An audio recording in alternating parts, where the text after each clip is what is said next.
Hello, ladies and gentlemen, and welcome to the Shelby TV football production here. We're at Barney Swinehart Field for tonight's game between the Eisenhower Eagles and the L'Anse Creuse North Crusaders. I'm Tim Meyer, and this is my broadcast partner tonight, Stephen MacDonald. And Stephen, it's going to be a wild one tonight because both teams are looking for their first victory of the year, and the Eisenhower Eagles have taken a tough one last week, losing to Lake Orion. We had a chance to talk to Coach Chris Smith of the Eisenhower Eagles, and here's what he had to say.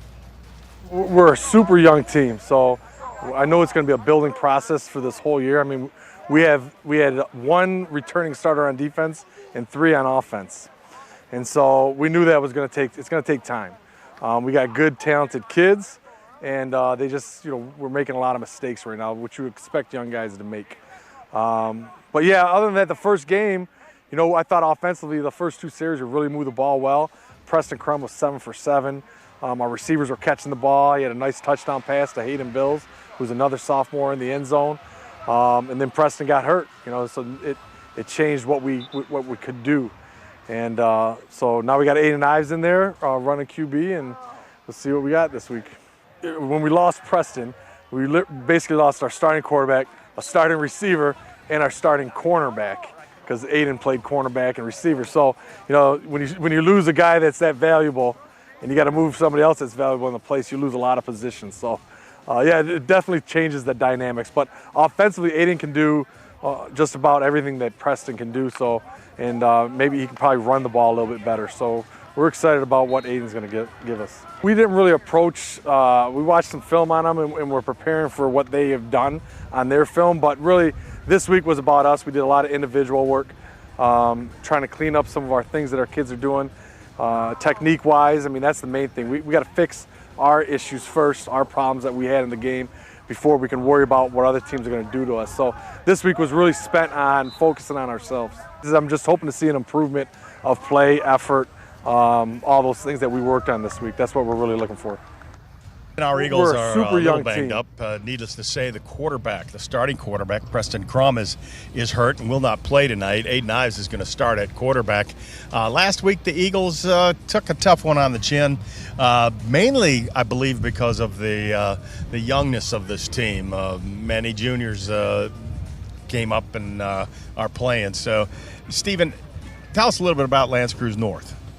Yeah, so I got a chance earlier this week to talk to head coach Hannibal Rhoda about this Crusaders team this year. They're a young team. We're going to talk about Eisenhower in a minute, also a young team. But he talked to me about a few key players on both sides of the ball to look out for tonight. On offense, they have a couple sophomores, quarterback Tommy Chess and Jack Mullins at running back. Again, both sophomores there. On the other side, on the defensive side, again, a couple of young players there. Linebacker Joe Monty and cornerback Lorenzo Alfred, a couple players to watch on the defensive side for this Crusaders team. But one thing he did say, too, overall about this Crusaders squad here, Tim, in 2021, is that they're young, but they've bought into what they're trying to do here, what they're trying to build with this team. And really the focus here is to just take it one snap, one play at a time. And the Eisenhower Eagles have got a little bit of a struggle both on defense and offense. Lake Orion last week had some big plays that they busted for touchdowns in the running game, but it's going to be the key of the Eisenhower offense. Wouldn't you agree, Steve? Yeah, absolutely. I think any time that you can put points on the board offensively for either of these teams, really, we talked about how young they are. When you can put points on the board, take a little bit of pressure off your defense, I think that always helps in the long run. And we had a chance to talk about that Eisenhower offense with offensive coordinator Joe Youngblood. Joined now by Eagles offensive coordinator first year, Joe Youngblood. Coach, just talk about real quick the first year of you at the helm of this offense. I know in previous years you've helped out with this team before, but how has it been different from past years now leading this Eagles offense? Well, being the offensive coordinator, I'm just loving it. The rapport with the kids. And what difference is before when you're a quarterback coach, you're just kind of a little more specialized, work with the quarterbacks. Offensive coordinator, you're working with the entire offense. You get to know the boys a lot more, up at practices a lot more. And you're just involved in the entire offense and putting my own little spin on it. But the main thing is being back at Eisenhower football. It's our whole family bleeds Eisenhower blue. We love Eisenhower football. So it's great to be out here on the field again, and looking forward to a great year. Now, you talked about being the quarterback's coach in past years. Looking back to last week's game against Lake Orion, you lose your sophomore quarterback in Preston Crum. How is that going to impact sort of how the way this offense runs going forward with his absence? Well, Preston Crum's a great young quarterback, only a sophomore, and first time in the history of Eisenhower, a ninth grader started on the varsity. Losing him hurts, but stepping right in, Aiden Ives, one of the best athletes ever to play at Eisenhower. He's one of our top receivers. Phenomenal athlete. He's played quarterback back in junior high. He can throw the ball. So we're not going to change the offense up. We're going to keep running the plays, getting the ball out of his hands quick passing game, dashing him out. So we're not going to change anything, and we're just going to keep plugging along. Now, with Ives making that move from wide receiver now to quarterback, you talked about played a little bit in a past life in that position. Who do you see filling this? Who should we be looking for filling his position now at wide receiver? Well, we had to juggle some things around. Our starting tailback has now moved to the slot where Aiden Ives was. And then we had our other tailback who was playing as well, Christian Johnson, has become the starter at tailback. So basically it's just the next guy you're up, next guy ready to go, and that's all you can do. Injuries are part of the game, and it's just how you fight through them and how you play through them shows you how tough of a team you are. All right, thanks a lot, Coach. Have the word from Eisenhower's new offensive coordinator, Joe Youngblood, especially about the Eisenhower quarterback situation. Stephen, your final thoughts about how this game's going to go tonight? Well, I think we've talked about these two young teams that we have here tonight, L'Anse Creuse North Crusaders, Eisenhower Eagles. Obviously, we talked about the change-up offensively for the Eagles here tonight. I think it'll be really interesting to see how these two offenses come out. Didn't necessarily put up big numbers there in week one. So like we talked about before, the offense taking that pressure off the defense a little bit, but just two young teams that I think are really eager to get after it here tonight. So there you have it, folks. We're going to see a couple of inexperienced quarterbacks really playing tonight. Eisenhower looking for their first victory, so is L'Anse Creuse North. We'll be back with the opening kickoff right after this. What rhymes with great? Participate. Where does greatness start? Here, in the classroom. On the diamond. In the pool. On the field. Where will your greatness take you? To better grades. To more friends. Yeah! Be great. Participate!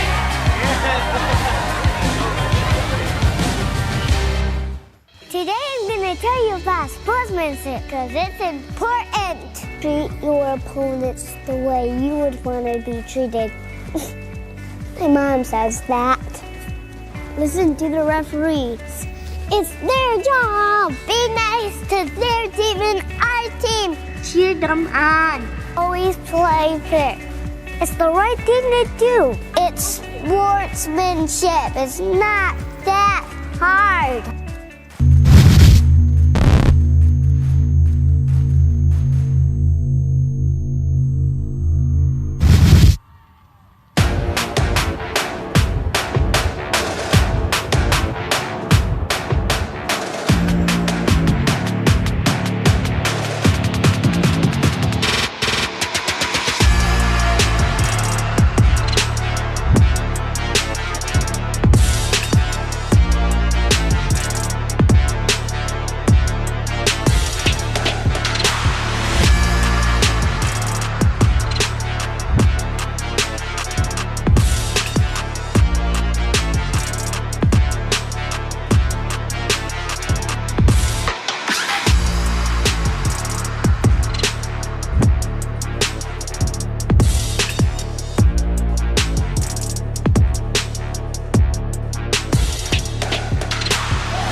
Good evening, ladies and gentlemen, and welcome to the Shelby TV Sports Special. I'm Tim Meyer along with Stephen McDonald. Tonight we're at Barney Swinehart Field for a varsity football contest between the Eisenhower Eagles and the Lance Creuse North Crusaders. And Stephen, we talked a little bit in the pregame about this game, two young teams with two young quarterbacks. We kind of don't know what to expect tonight. I mean, sometimes these guys get thrust into situations and they perform really well. Yeah, I think, like you said, that'll be the key here tonight. Both these teams very young, a little bit inexperienced on both sides of the ball. So really here in the early going of this season, and especially we'll see it in this game, some growing pains, obviously, both sides of the ball. But I think as the game goes along, you'll see these guys start to really settle in to their roles, and I think we're in for a great night of football. And the Eisenhower Eagles will kick off to Lance Creuse North. The one good thing about the Lance Creuse North numbers, for them, you can't see them, so the opposition doesn't know who's back there. But I believe for Lance Creuse back there, one of the guys is Thomas Chess, number 10. Kicking off for Eisenhower, number 29, Reese Willing.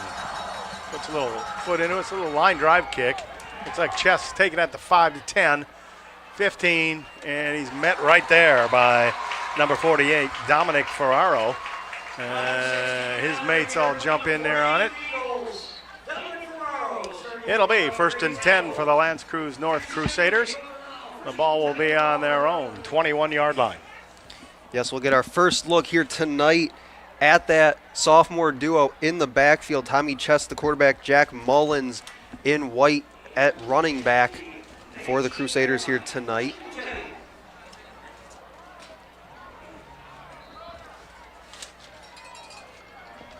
A Crusaders offense blanked a week ago as they lost 35-2. We got an injury out on the field there. Somebody's aching out there.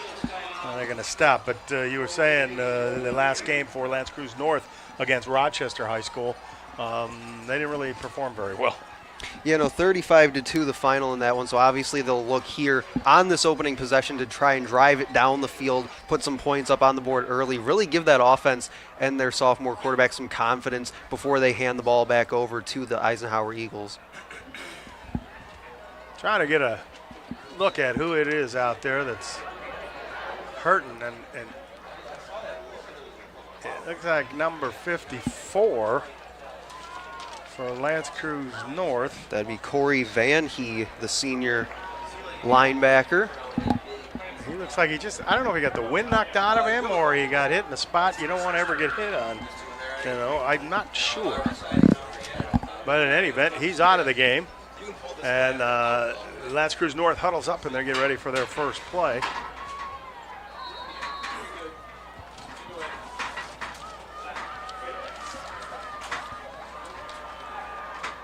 Looks like they'll bring the man in motion. Pitch out to Mullins. Tries to go around the right side. He's met there by the Eisenhower Eagles again. It was a good, strong defense by number 45 for Eisenhower. That's Lorenzo Masseri. And a good job there by the defensive line for the Eagles, really stringing this play out to the sideline. And a couple guys, like you said, Tim, able to get there to make the play. That was a strength of this team, it looked like, back in 2020, was that defensive line. Also, a couple linebackers there. Anthony Cardamone, now gone from this defense, was one of those linebackers, but a great play there by the defensive line. 2nd and 10 for Lance Creuse North. A quick throw to the out man, the wide receiver. That was number 13.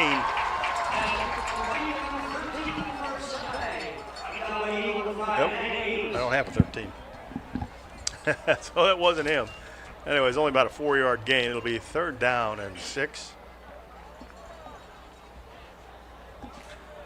And just a nice, easy pitch and catch there on that 2nd down play. Something we talked about off the air, I believe, before the game tonight. Something that this offense might want to look at doing to get into some rhythm is making some of those nice, easy completions underneath. Chess has 3 receivers to his left, bottom of your screen. Here comes a blitz, and he's trying to get out of it, but he will not. A great job there again. Talked about that defensive line for the Eagles. Luca Neal He's not going to get credit for the sack there, but he's really the one that caused it because of the pressure he brings initially off that edge. You'll see on the replay here, gets right in the face of the quarterback, makes him step up in the pocket, and the defense just all over him there. Good aggressive defense by the Eagles, and it's going to be 4th down and 16. Lance Crusaders are going to punt, almost blocked. It's a very short one. The Eagles try to get away from that one, and almost Blake Harmon almost got it there, but he was able to escape, and the Eagles will have great field position with 9:44 left to play here in the first quarter. So the Eagles defense did their job. They get off the field, and again, an empty possession to start the game for the Crusaders as we get another look at that punt. Yeah, maybe caught a fingertip of one of the rushers there.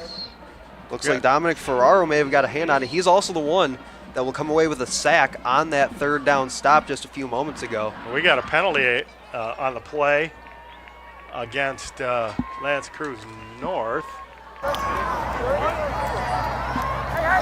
Against Eisenhower. Running into the kicker, defense, 5-yard penalty, 4th down.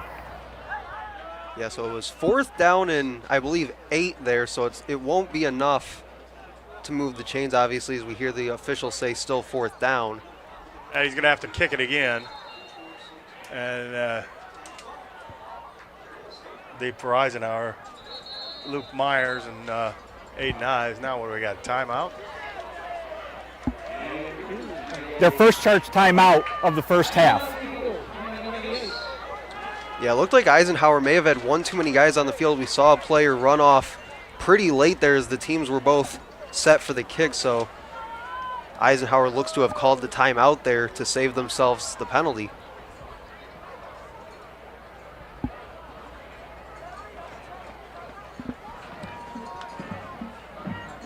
Well, the Eisenhower Eagles took a tough one on the chin, 33-7 last week against Lake Orion. I think the big key thing was the quarterback, Crum.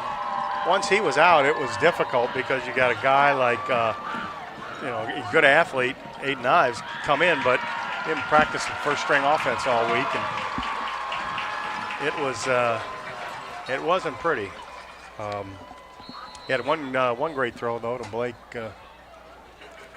Barker.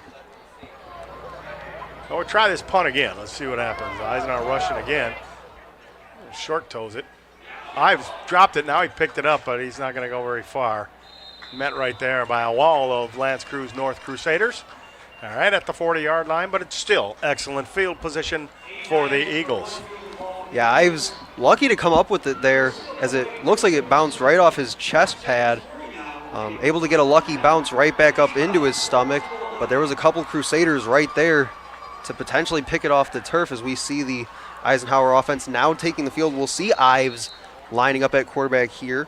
A week ago, 5 of 8, 57 yards, did throw an interception there as we see him pick it up in the face of some pressure. Like you said, Tim, didn't get very far, but still solid starting field position for the Eagles. Ives from the shotgun. He's going to go back. He's going to throw to the sideline. He's got Barker and caught it at the 30 and thrown out of bounds there by number 7, Joe Monte. But not before Barker gets a first down. A nice pitch and catch. Well, I really like the play design here with what Joe Youngblood does here on first down with Ives. He's going to take the receivers from the top of the formation. He's going to drive them down the field, have Barker come from the bottom of the formation, come all the way across, and that really opens things up underneath for him on a nice pitch and catch on first down. First down, ball on the 29 of Lance Creuse North. Again, Ives from the shotgun. Back to throw out to number 32, Cardamone. He makes a cut around the 25-20. And finally smashed and knocked out of bounds by the Lance Creuse North Crusaders. It looked like number 36 out there. It wasn't. It was not 36. 39. Well, Tim, on this run, this is Bennett Cardamone, but if I wasn't mistaken, I think that was Anthony Cardamone, the way he carried that ball after the reception. Now we got a penalty. Going to get the Eagles for holding. It's a big mistake bringing back a beautiful play like that.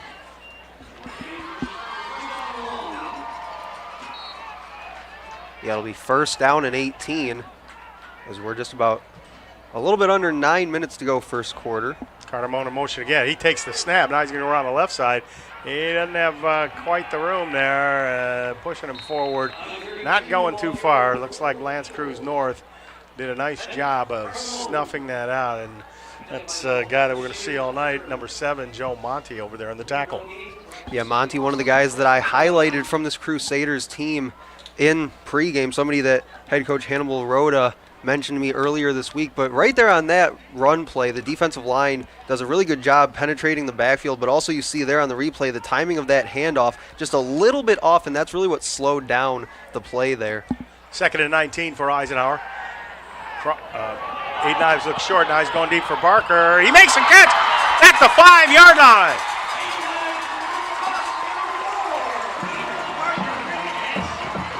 A veteran receiver making an adjustment to the football. Ethan Barker. And offensive coordinator Joe Youngblood showing confidence in his quarterback, Aiden Ives, here, taking that deep shot. We saw them clear out on some deep routes earlier. He went underneath to Barker. This time takes the deep shot to Barker, and what an adjustment mid-air, being able to come back for that football, reach over the defender to bring it in. There we go. 1st and goal. The ball's on the 2 for the Eisenhower Eagles. He had Christian Johnson, as his running back, but it looks like we're getting a false start on the Eagles. False start. Offense. 5-yard penalty. First down. Yeah, a little bit of miscommunication there. They brought a man in motion. Looks like Johnson just a little too antsy there. Started moving before the snap. And I believe he's in the game for the first time here. Maybe a little bit of first game jitters. Or first game jitters anyway, starting the game. Johnson taking the starting running back duties as Daniel Zolkowski will move from running back to the slot to replace Ives. So some players playing maybe a little bit out of position than what they're used to. But Johnson again, the running back. Ives looking for Jackson the Messi. He cannot come up with it. And that's number 6 in coverage. Lorenzo Alfred, another guy that we talked about pregame, really forces this ball to the boundary. You see him take that inside positioning, really forces that to that back pylon. Would have been a great over-the-shoulder catch had he been able to bring it in. Now it's 2nd and goal from the 7. Eagles again with Johnson in the backfield. Cardamone comes in motion. They give us to Johnson. He breaks one tackle, but he is not going to break the other one, and that's number 21, Ryan Polisi. It's about a half-yard loss, actually. See it here. And Johnson gets stacked up on this play, but he's a tough runner. Tim, last year we called a game out in Anchor Bay for the Eisenhower Eagles. We saw him a lot late in that game. Just a tough runner, always looking to move forward as he was there. Just not a whole lot of room for him. We got 3 receivers to Aiden Ives' right. He's going to run that way, looking for a man, and it's picked off.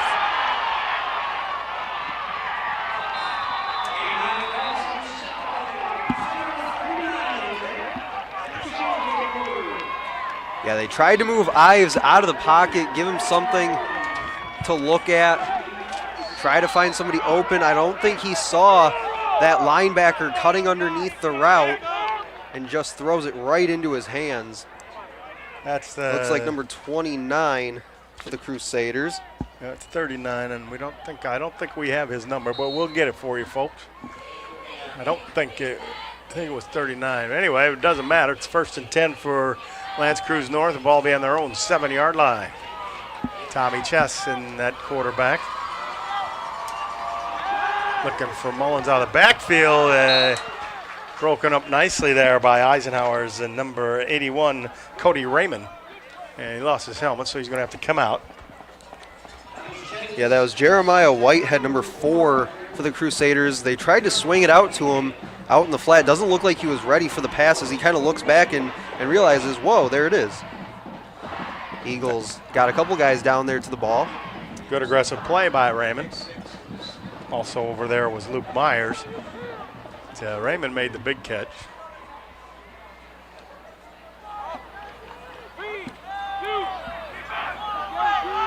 So he's got Whitehead and Mullins in the backfield. He'll hand it off. There Mullins got it. He breaks a hole up the middle, all the way up to the 20-yard line. Good piece of running there by Mullins. He's finally tackled by Cardamone. Yeah, that was Whitehead again, the senior running back on the carry. Kind of like I said with Johnson earlier for the Eagles, just a tough runner as he falls forward there on the big gain.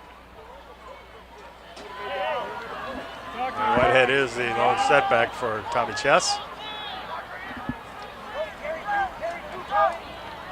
They get go to the left side. He's fighting his way through, and another good gainer by Whitehead. Tackled there by the Eagles. Number 36,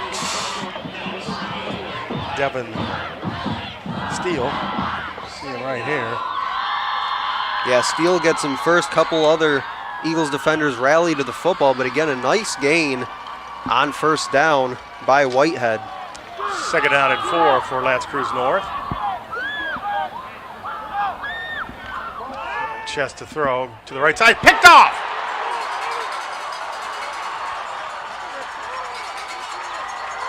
And Ames. I'm sorry, that's Dave Meyer.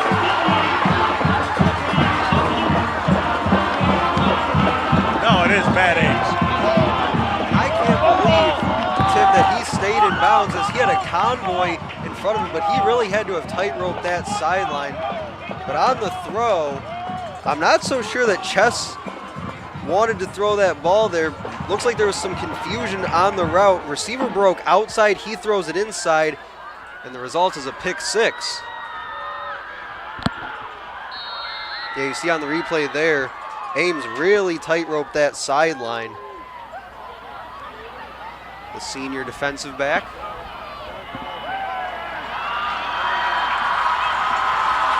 The extra point kick is up, and it's good.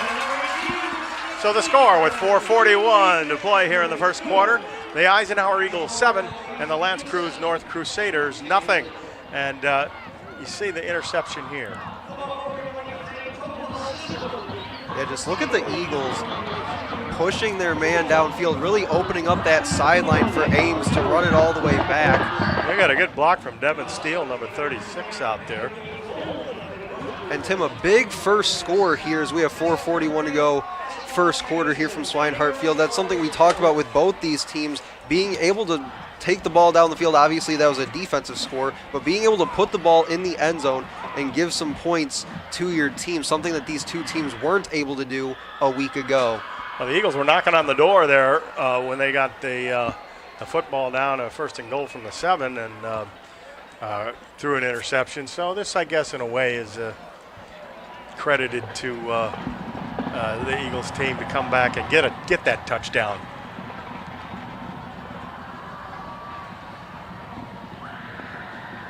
And Reese Willing tees it up for Eisenhower. He's about ready to kick it off.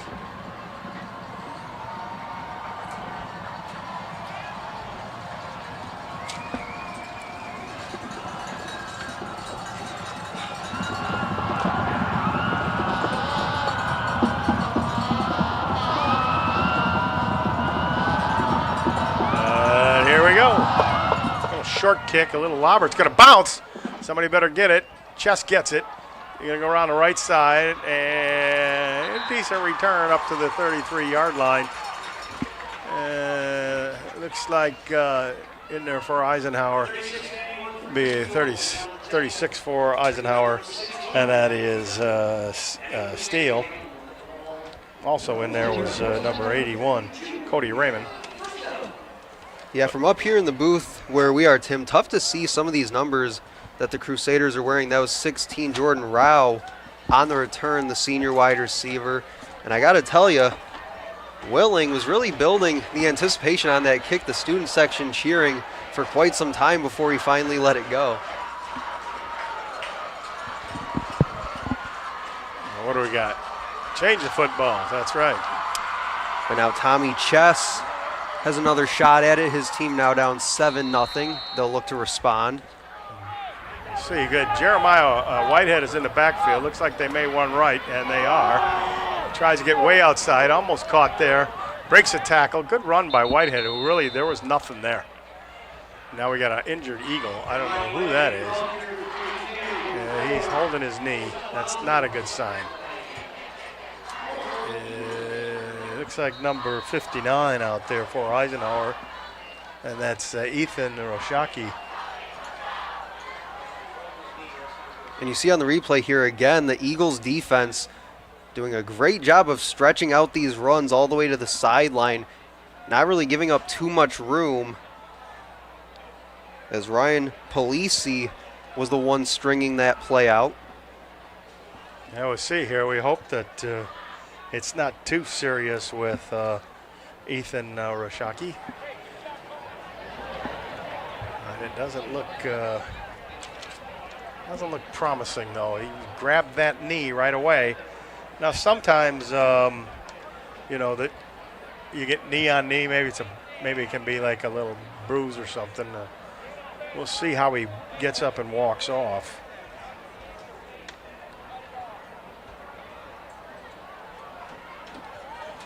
Doesn't look like he's getting up anytime soon.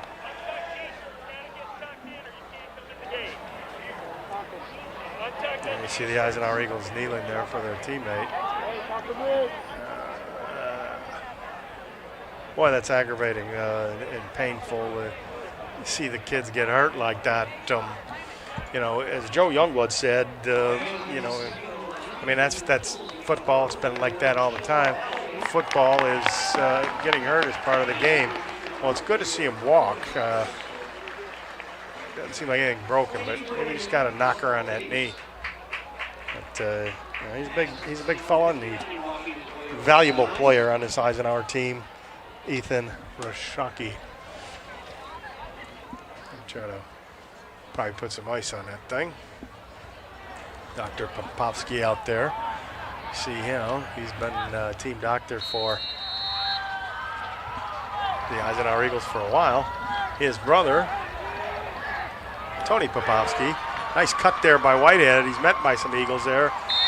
Finally falling on him and grabbing him and holding on to making that tackle is number 78 for Eisenhower. 76 for Eisenhower, Joe Leone. Yeah, and the Crusaders are going to go fast here, but again, a nice job by the Eagles' defensive front, stringing that play out. Third down, Chess gets it to the outside. That's number 27, our buddy for Lance Creuse, Jack Mullins. He brings it up. It'll be fourth down and 4. I don't know if they're going to go for it, going to punt it, or what. Well, as we see the replay here, Mullins on the receiving end doesn't really get too much yardage as it brings up 4th and 4. But really what I'm seeing is that they're really trying to test this Eagles defensive front, especially on the edges, try and see how well they can contain on the edges. And so far the Eagles have been up to the task. And they are going to go for it. 3 4th receivers down to and the 4. top. Yep. He's trying to maybe draw him off. No. Quick throw in the backfield. It's Whitehead. He's going to be met there and tackled hard. Looks like Ames again in on that tackle. And again, on 4th down and 4, they test the Eagles' edges. And again, they're just able to get downhill so easily to the ball and make that play. Looks like you said, Tim, might have lost a few yards there as he gets stacked up at the sideline. A good tackle. Ames is playing a great game.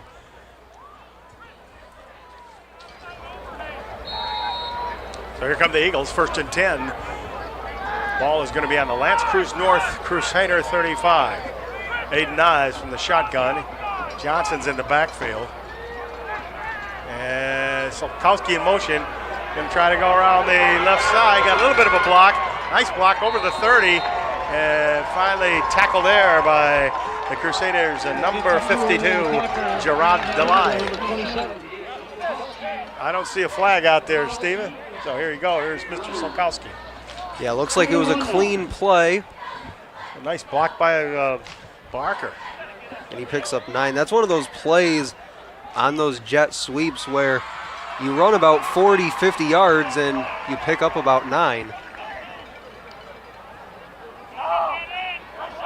Cardamone in motion. Aiden Ives tried to pitch it out. Now he does pitch it. Cardamone falls on it. It's going to be a loss of 4 or 5 yards. Ives would have been better off just holding on to it and taking the hit. But now he's back. Oh boy, 7-yard loss will be down. It'll be 3rd and 8 for Eisenhower. Ives just doing too much there. Tried to pitch it from his right hand as he was being tackled on that right side of his body. And again, lucky that his team maintains possession after being careless with the football. Remember, he dropped that punt earlier on in the first quarter.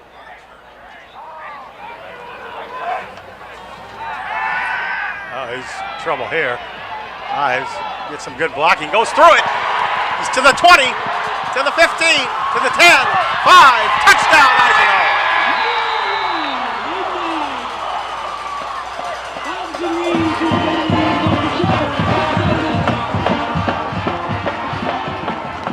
He certainly made up for dropping that football in that loss, and what a magnificent run and some great blocking by Barker and Johnson. You'll see it here. Yeah, you see the replay. The ends for the Crusaders came flying into the backfield. You wonder if that was by design from how easily they got off the line of scrimmage, and Ives just able to step up through the pressure, keep his head downfield, tucks that football away, and just kind of jogs into the end zone. Julian Leon to kick the extra point. Cardamone with the hold. Lee's kick is up, and it is good. So with 1:46 left to play here in the first quarter, the Eisenhower Eagles lead it 14-0. And a great start to this game for the Eagles. 14 points already on the board, had 7 all of last week against Lake Orion as we see Ives run again. And just look at the blocking he has in front of him as he hit that 20-yard line, had 4 players, including Ethan Barker, out in front of him to block. The big lineman, number 75, Owen Finley, was down there, and he kind of put the ending and the icing on the cake there, folks.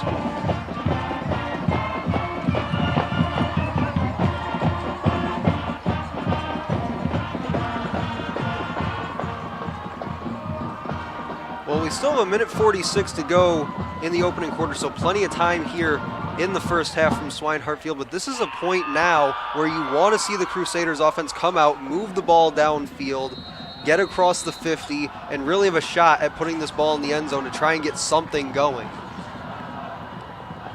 Reese willing it, and you have to wonder, they went for it on 4th and 4 in their own territory like that.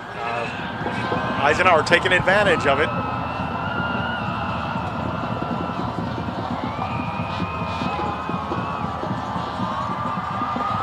Kicks another tiny little poocher. Now it's dropped. There, the Eagles going for it. Myers got kicked in the face. He almost had it. Vicious collision. And that's exactly how that little pooch kick is supposed to work. And Luke O'Neill, the one to come away with it. We got an injured player down around the 26-yard line. Looks like right there took a shot in the knee as he went for that loose ball. What a heads-up play. Looks like 23, Emmanuel Welch, the man down for the Crusaders. But again, another loose ball kind of bouncing the way of the Eagles there, Tim. It will be excellent field position for Eisenhower. They'll start on the Lance Creuse North 18-yard line. The Eagles really haven't had bad field position the whole game. They don't know what it's to start in, the drive in their own territory. But that was a vicious collision on that kick. Yeah, and obviously nothing intentional. Both players just going for that loose ball. Sometimes your head is down. You're just so focused on getting that ball, you don't see what's right in front of you until it's right there. And just both players kind of colliding, and Welch still down on the ground. That is him. Now he's slowly getting up, and I don't know. He may have got kicked or kneed in the stomach. That looks like me after I eat some rotten tomatoes, boy. Holding my stomach, walking slow. You can get food poisoning like that. Rotten tomatoes. You know that, Stephen, don't you? Don't eat rotten tomatoes. Not going to tell you again. Well, Tim, I guess you learn something new every day, because I don't believe I ever knew that. Yeah, you just trust your Uncle Tim here. He'll steer you right. You know. Let's see if Eisenhower can punch another one in here. They got a great opportunity with 1:39 left to go in the first quarter. And I was coming out there. He is a weapon back there with the feet. So.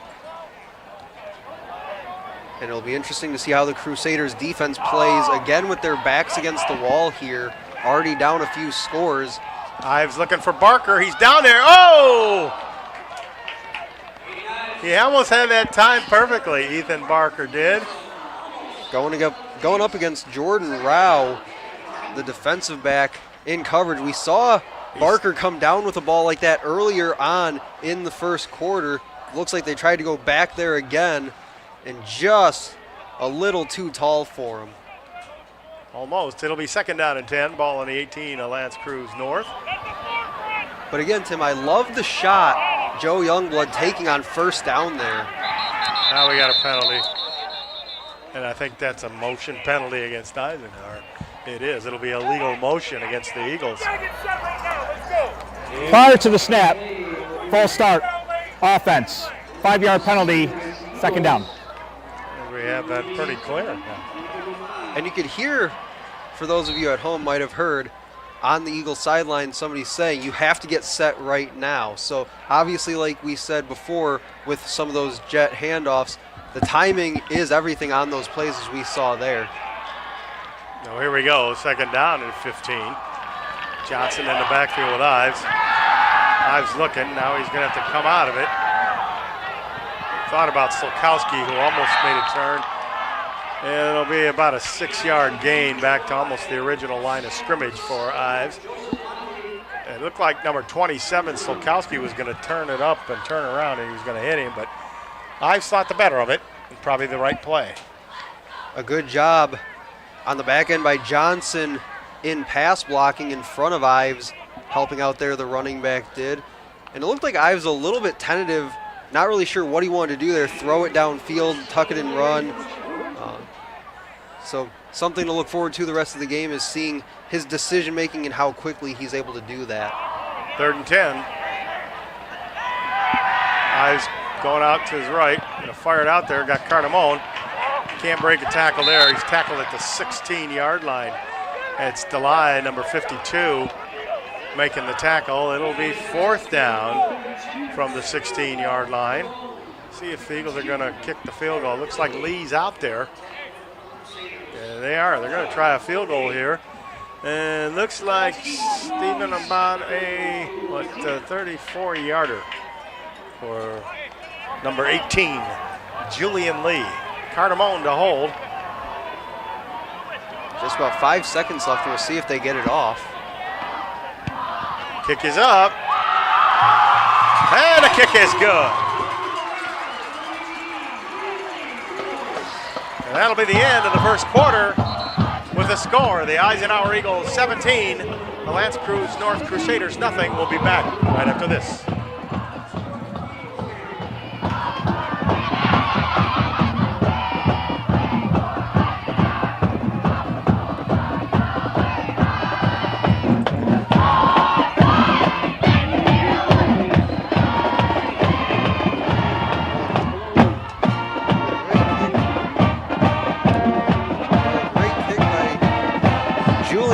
There, number 18, as you said, Tim, did actually beat the clock there in the first quarter to get that kick away.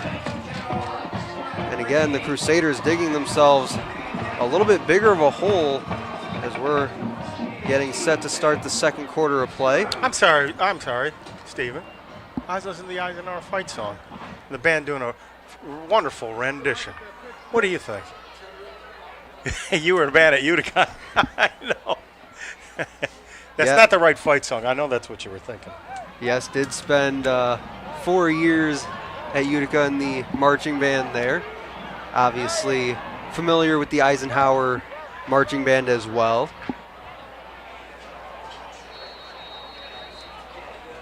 Well, here we go. Instruments, put your instruments down. It's time to play some football. We're going to begin the second quarter with Eisenhower leading 17-0, and the Eagles will be kicking off, and that'll be Reese Willing doing the kicking.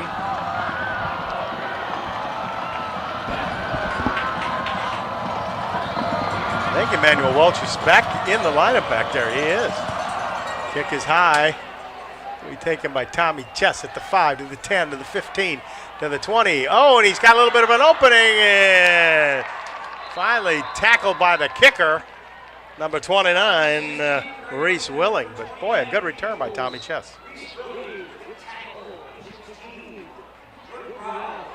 Yeah, Jordan Rao on the return for the Crusaders.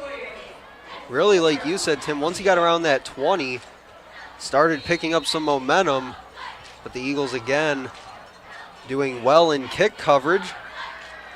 But he does get out to around the 40-yard line. Oh, here we go, Tommy Chess, the quarterback. I believe in there. Is that him? Oh, chasing him, and oh, he laterals to Whitehead. Whitehead's going to be stopped for a big loss by number 7, Luca Nile.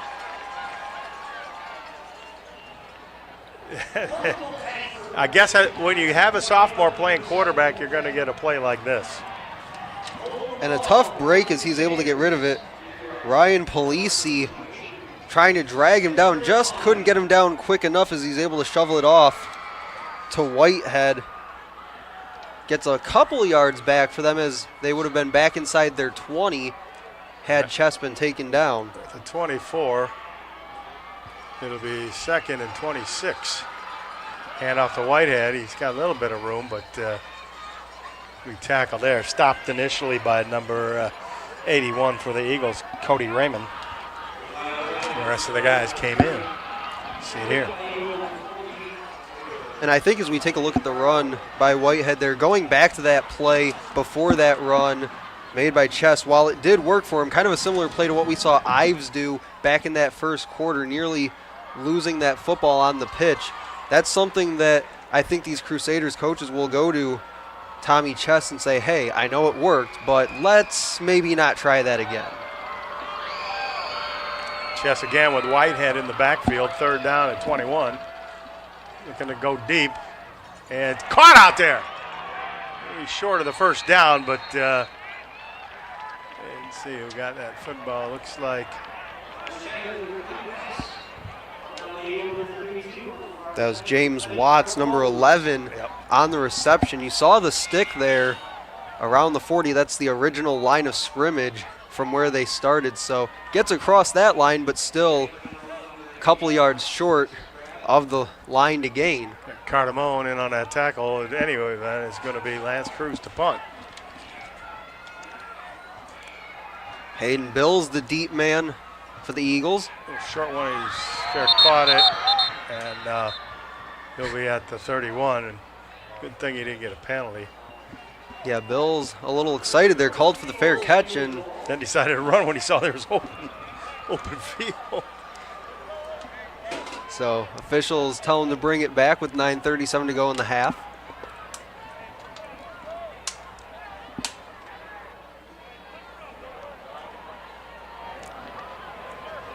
So this is probably the worst field position for the Eagles all night. And that's at their own 30-yard line, at least to start a drive. And speaking of Bills, had their lone touchdown a week ago, a reception from Preston Crum. Pitch to Cardamone, he makes a cut at the 30 to 35, and all the way down to the 38-yard line. Tackle there by big number 68. Number 32. And a strong run by Cardamone, kind of high-stepping through that first tackle, able to get downfield, pick up 8 on the carry. Correction, that was 66. Hezekiah Anderson. So Johnson is still in the backfield for Eisenhower. And here comes Solkowski in motion. God, Eyes being rushed, and he's going to be sacked. Just go down, son. And again, it's Hezekiah Anderson with a big sack. And as we take a look at the replay here, looks like they wanted to go deep. Had a man heading down the near sideline. That was Bills. The sophomore receiver just couldn't find his way open in too much time there, and the pressure finally got to Aiden Ives. Well, here we go. Now it's third down at 15. Eagles made a long third down play, work for a touchdown. See what they can do here. He gets it out there, and it's dropped by Barker. And you know what? You don't really ever see him drop a football, but that was an instance there where I think he was looking upfield to run. We'll see here. And there's two things on this play here, Tim. One, I believe as he let it go, Ives' pass may have been deflected a bit there as it came off a little wobbly.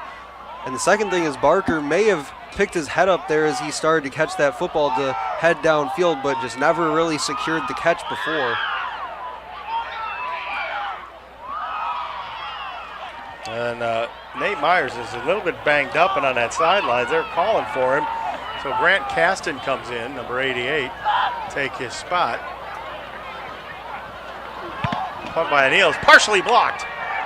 It's going to get an Eisenhower roll, though, into Lance Creuse territory. And picking it up there for Eisenhower, number 19, Jackson Damasi. But unfortunate drive for the Eagles. Well, you saw a great pass rush by the Lance Creuse North Crusaders. Yeah, and really what I'm starting to notice here in this first half, something we've talked about a lot in pregame and even before kickoff here tonight from Swinehart Field, just the growing pains a little bit by both these teams, both very young like we've talked about, some inexperience in a lot of key positions, and I think you're really starting to see that here in this first half. And again, they're on that punt, the Eagles having to rush that player on at the very last second.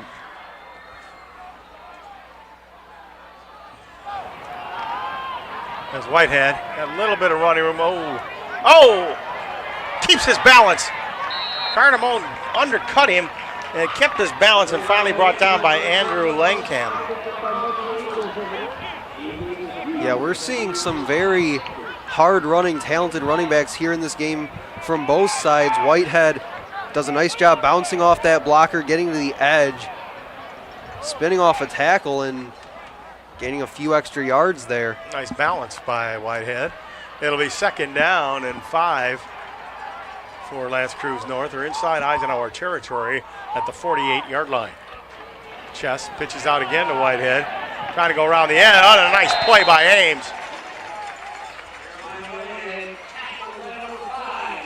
Matt Ames coming up there making a play for about a 3-yard loss. And another great job, Tim, by this Eagles defense, really getting downhill to the ball, something their linebackers very good at doing. As we see the replay, Whitehead shakes off the first guy, doesn't do so with Ames there. This Eagle defensive front, very strong. The Crusaders continue to try and set those edges, get outside the tackles, and the Eagles just not having any of it. Third down and 8 for Lance Creuse North.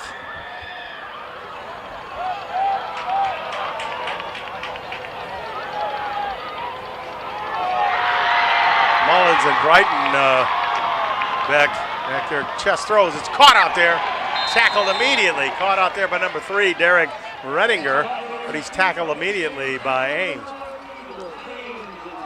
And I'll tell you what, Tim, he took an absolute shot letting that ball go. Tommy Chest did.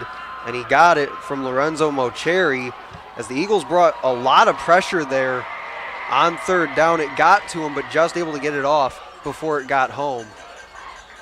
Now this time on fourth down, Lance Creuse North is going to punt instead of go for it. And it looks like they'll send Cardamone deep. Christopher Williams got it away. Cardamone's got it. He's to the 20. Cuts up to the 25, 30. Puts his head down and gets all the way up over the 33-yard line. But for a while, he was carrying a Lance Creuse North tackler with him for about 6 yards.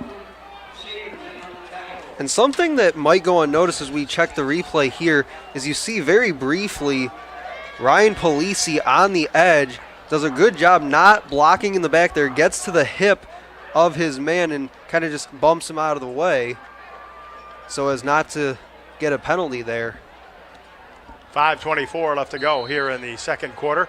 Eisenhower leads at 17-0, and Aiden Ives comes out in the shotgun. Johnson is his running back. Solkowski in motion. Quick pitch to him. Solkowski going to try to go around the right side. He gets around the edge, but maybe only a couple of yards before he's forced out. And it's a great play by Lance Creuse to string that out and not give Solkowski any room. Yeah, see, they're 19 in pursuit. Brandon Jones, as they're finally able to get him out along the sideline. You got 1 yard, though. It's a long run for 1 yard.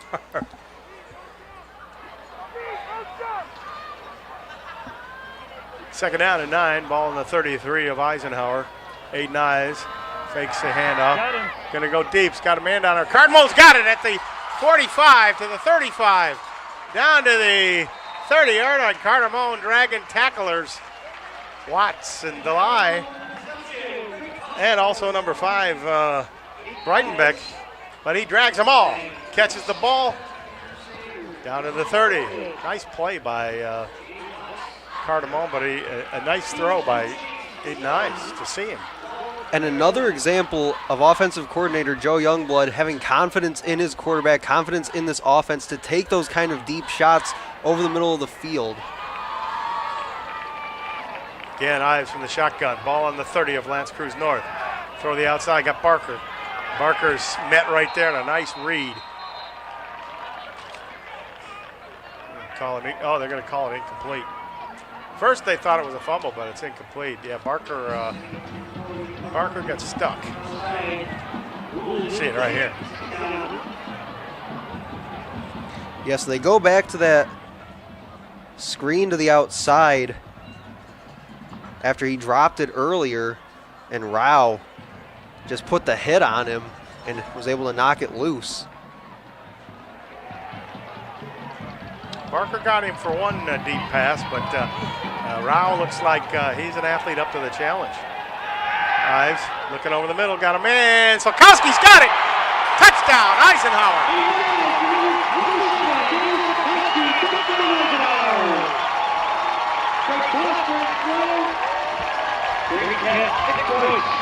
Another deep shot over the middle. We saw them do that a couple plays ago.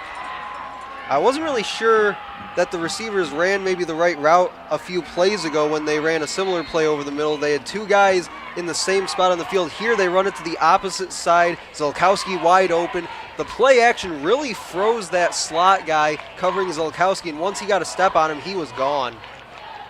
Here's Lee on for the extra point.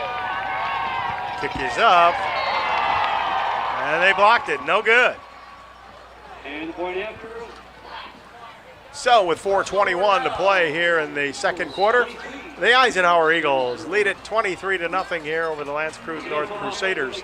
And to be quite honest, you'll see that touchdown pass. I thought that ball was going to be overthrown, didn't you? Yeah, just a little bit. I thought the same thing. I was looking at it, but Zolkowski does a nice job looking back over his shoulder. He makes that adjustment, really does well to track it, almost like a center fielder in the outfield, just really gets underneath it, maybe picked up his speed a little bit to chase that down, and just a great throw by Ives. And Andrew Solkowski has been around this program since he's been a sophomore, so and then the famous Solkowski family, a couple other brothers have played and did a great job for the Eisenhower Eagles. There's Travis Maltop, the special teams coach for the Eisenhower Eagles. Must have forgot his blue shirt. I think he's the only one with a white shirt. Speaking of white, the Eisenhower Eagle faithful are dressed all in white. Looks like they just let some white smoke go in the crowd. Yeah, I don't know. I got to ask one of the kids what the significance of that is, but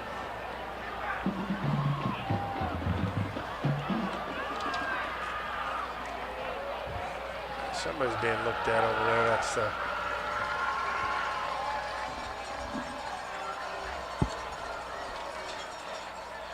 so Reese Willing ready to kick off here.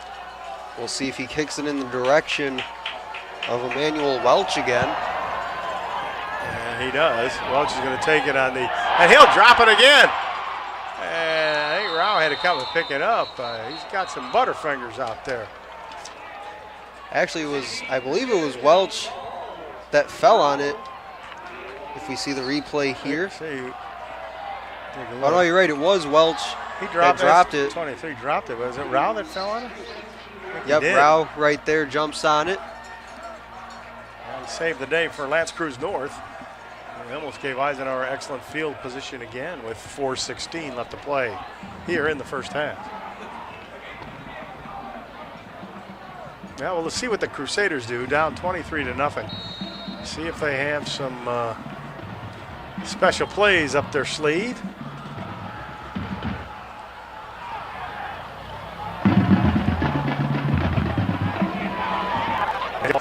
And a bunch of other Eagles in there, but including number 7, Luke Canal. You see it here. And now inside 4 minutes to go here in the first half. Crusaders still have all 3 timeouts here, so still looking to run the ball with Whitehead here, not in a position where they need to necessarily hurry here, because if they don't go down and score, they can give the ball back to the Eagles, as they still have 2 timeouts left themselves. I think what Coach Rhoda would like to see is maybe a sustained drive, get something established. As Whitehead again met right there by the Eagles. Number 74, Andrew Krasinski.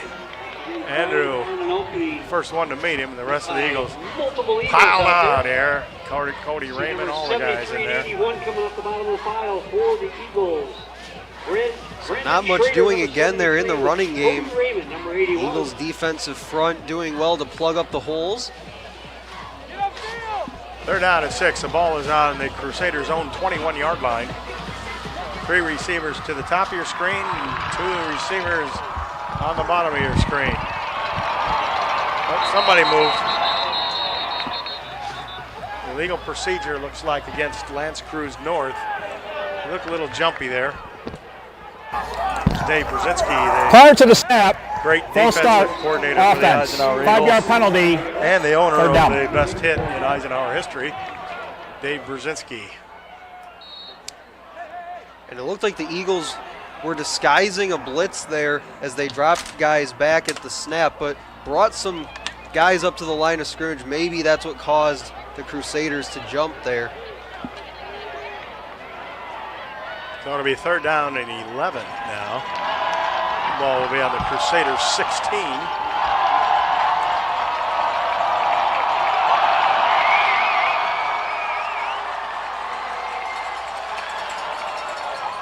Now Chess going to just lay it out there.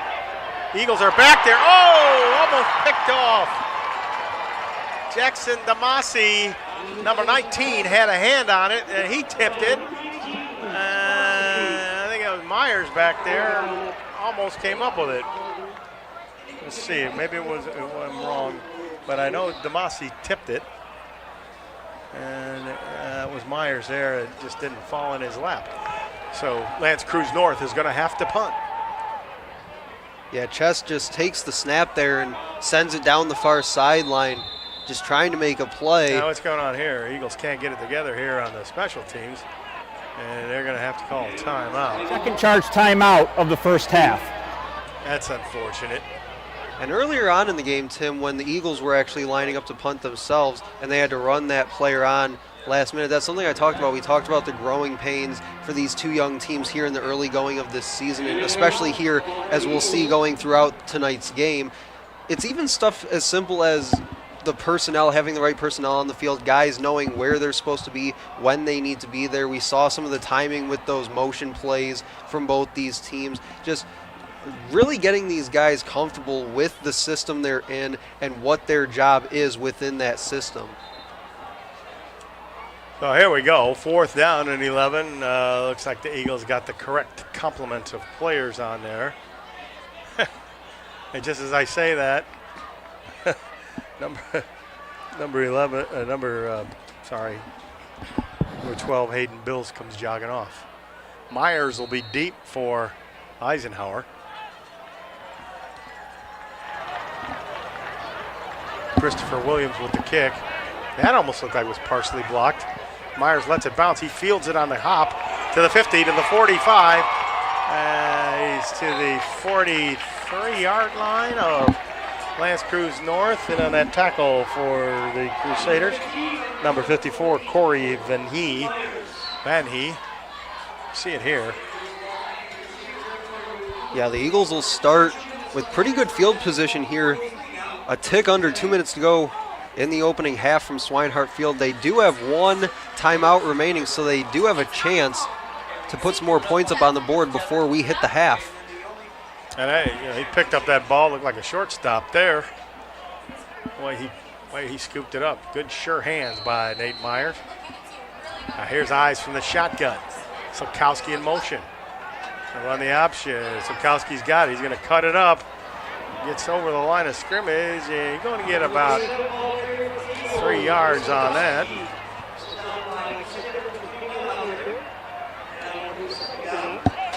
And I really like the game as we see the replay here. I really like the game that Joe Youngblood has called offensively for this Eagles offense, really mixing up runs and the directions in which they're running up the middle, going north and south, even going side to side with some of these sweep plays. And that really opens things up when you spread the defense out like that, making them play downhill really opens things up in the passing game. Ives again looking deep.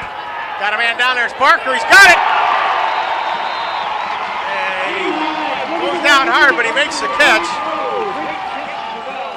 What a catch by Ethan Barker. I'll tell you what, he had his man beat when he ran that route, and then he just cut to the middle, and Ives hit him perfectly.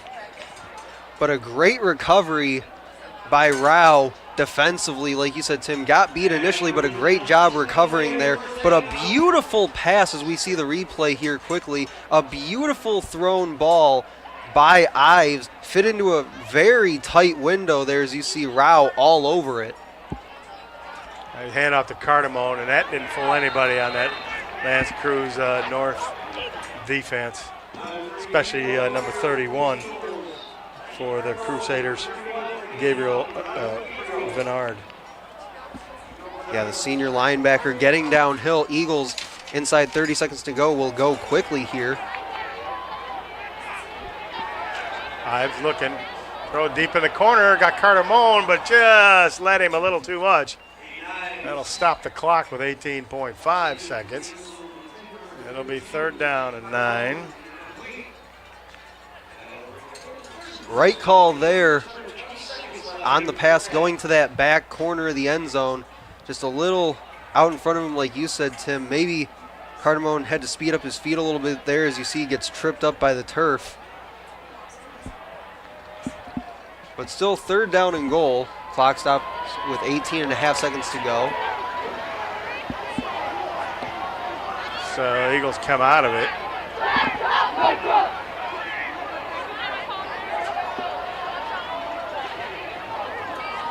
Ives looking at Johnson, gives it to Johnson, and he's not going anywhere. And Eisenhower had one more timeout. I'm not quite sure about that call. I don't know. I'm not sure what Joe was thinking on that call, but maybe maybe it was the option, and Ives just decided to hand it to him. Well, at the very least, what it does is it stops the clock. 11.1 showing here in the first half from Swinehart Field. What it does is it centers the ball a little bit more from where it was prior to that run. So if anything else, it'll set up maybe a better angle for the upcoming field goal attempt. Are they going to kick it? I don't know. Is Lee down there? Yeah, I think they are. Yeah, he's going out there. He's going to try to kick this one.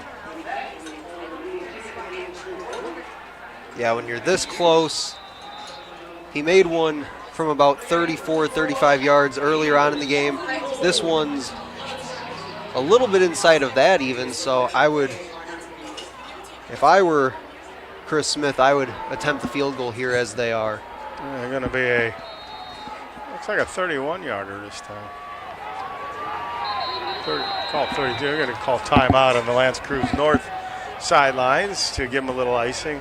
Just want to Timeout, Lance Creuse North, their first charge timeout of the first half.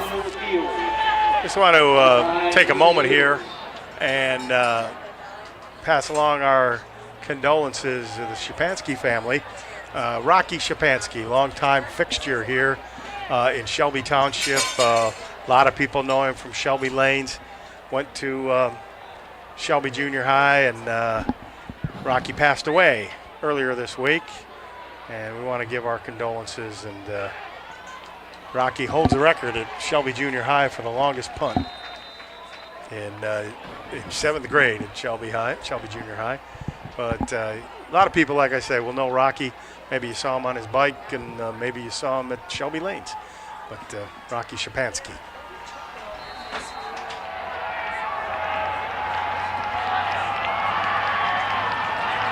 So here we go, Julian Lee. Gonna go for that 31-yarder. Cardamone to hold. It's placed down, and he lines it.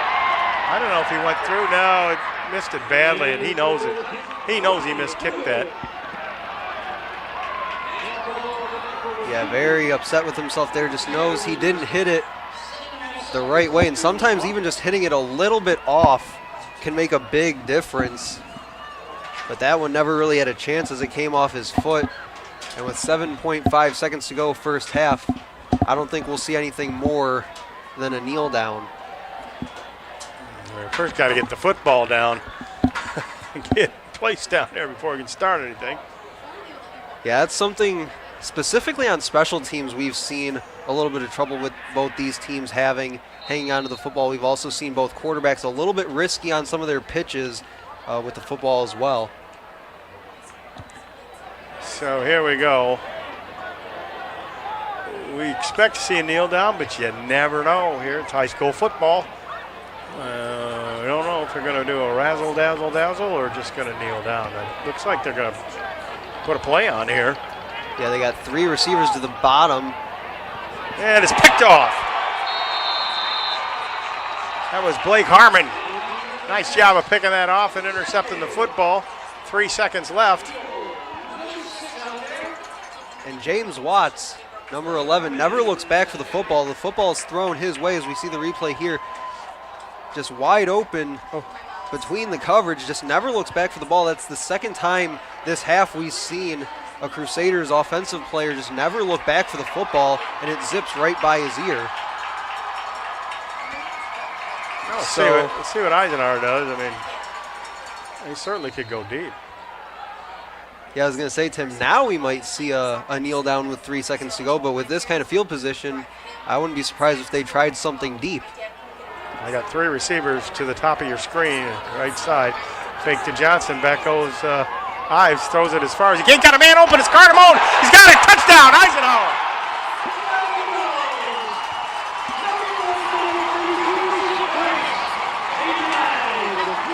Well, if it didn't work for one team, maybe it'll work for the other. They do take the deep shot with 3 seconds to go in the half, and it pays off.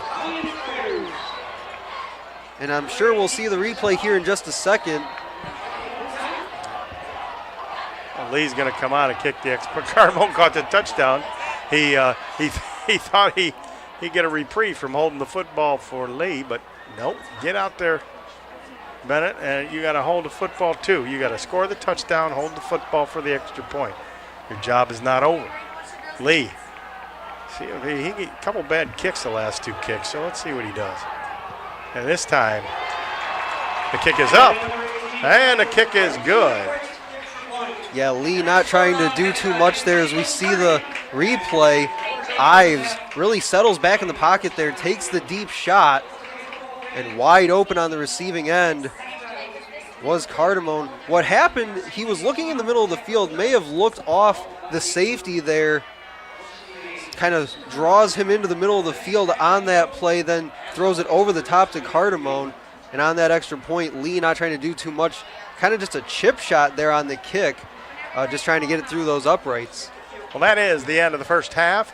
With the score, the Eisenhower Eagles 30, the L'Anse Creuse North Crusaders nothing. We'll be back with more football after this.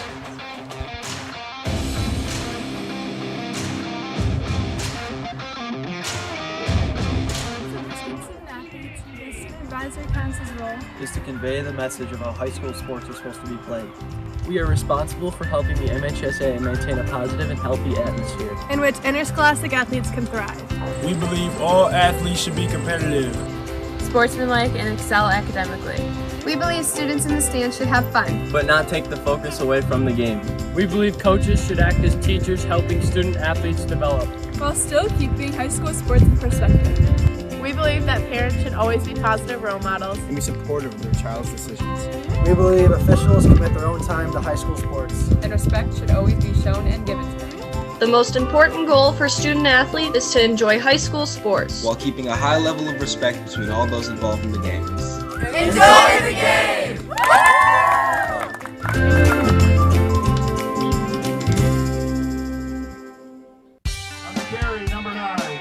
My dad and my grandfather are officials. I've grown up around officials and seeing how much they enjoy being part of the games. As a student athlete, I've always appreciated the people out there who are willing to give back to the kids. The Legacy program lets me officiate while I'm still in high school, working younger kids' games. Officiating gives me a better understanding of the game. I get to make some pretty good money for a high school kid, and I even get to spend some quality time with my dad. There's help wanted. Just whistle.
Ladies and gentlemen, now entering the field is the 135-member Pride of Eisenhower High School, the 2021 Eisenhower Marching Eagles. The Eisenhower Marching Eagles run under the direction of Mr. Jonathan Carruthers with the assistance of Mrs. Amanda Parker. The Marching Eagles run under the field direction of drum majors Madison Bellman, Lauren Petterly, and Isabella Bertone. Field commanders are Ethan Delbeck, Frankie Montalaro, and Rosario Suriaco. Our color guard captain is Danielle Carlisi.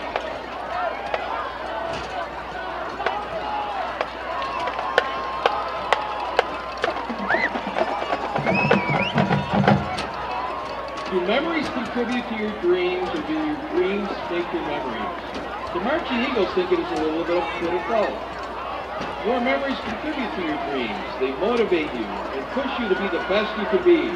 But also, as you reach your goals, the peace that you feel contributes to your sense of well-being and pleasant dreams.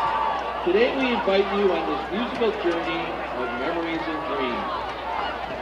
Drum majors, is your band ready?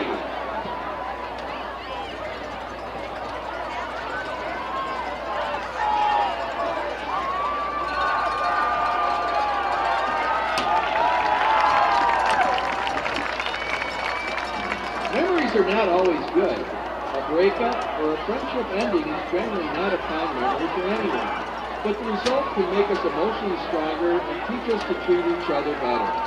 The American band Fall Out Boy tried to capture that feeling in its 2007 hit, Thanks for the Memories. Our version is under the field direction of Isabella Bismarck.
As our students know, September comes with the anticipation of realizing their dreams during the start of another school year. New experiences, new classes, new teachers, and new friends. It's a time for celebration. The song September has been called the happiest sounding song ever made. Our version of this 1978 hit of Earth, Wind, and Fire is under the direction of Lauren Tetterly and features brass players Divya Bartley, Rosaria Soriaco, Alex Cholak, Molly Tepper, Celeste Hall, Sarah Weir, and Jonathan Penworth, along with the award-winning Eisenhower pit and drumline.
September party ends and the night grows quiet, we have time to reflect on how our actions have influenced our dreams.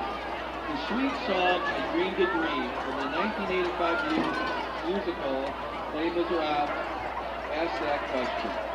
How have my decisions affected my dreams? Our version is under the field direction of Madison Bellman and features Brianna Belisle on telephone, Divya Bartley on trumpet, and color guard soloist Taylor John and Hayden Zurich on wing.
came out to support us this evening. A big thank you to all of our band camp parental staff and clinicians. We would also like to thank the Eisenhower Instrumental Music Boosters for their continued support.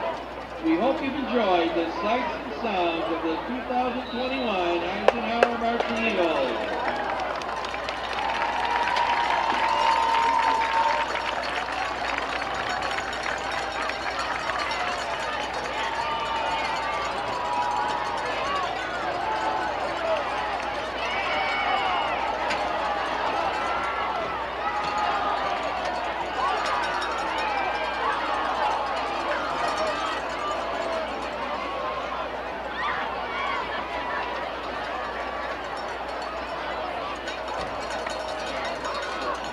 Again, the Eisenhower Eagles would like to thank our 2021 presenting athletic boosters for their assistance, and Peter Jones Peter, Prince County Prosecutor, and official athletic boosters of the 2021 Eisenhower Eagles.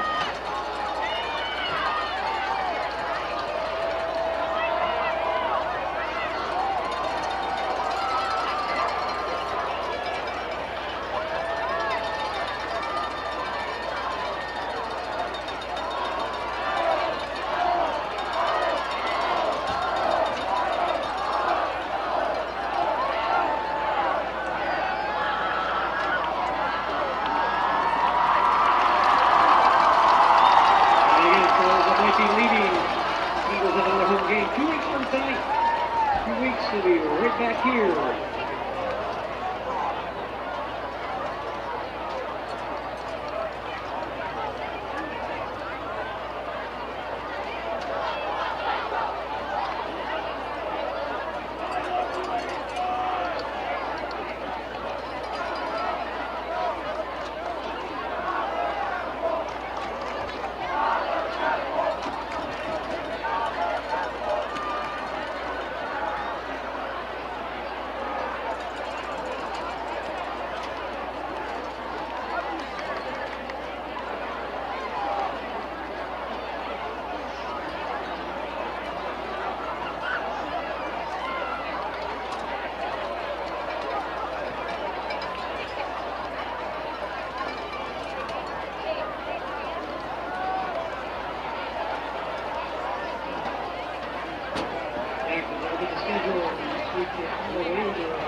September 17th, we're going to see some Titans, and it's homecoming. Homecoming is September 17th this year.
Evening here at Eisenhower Field.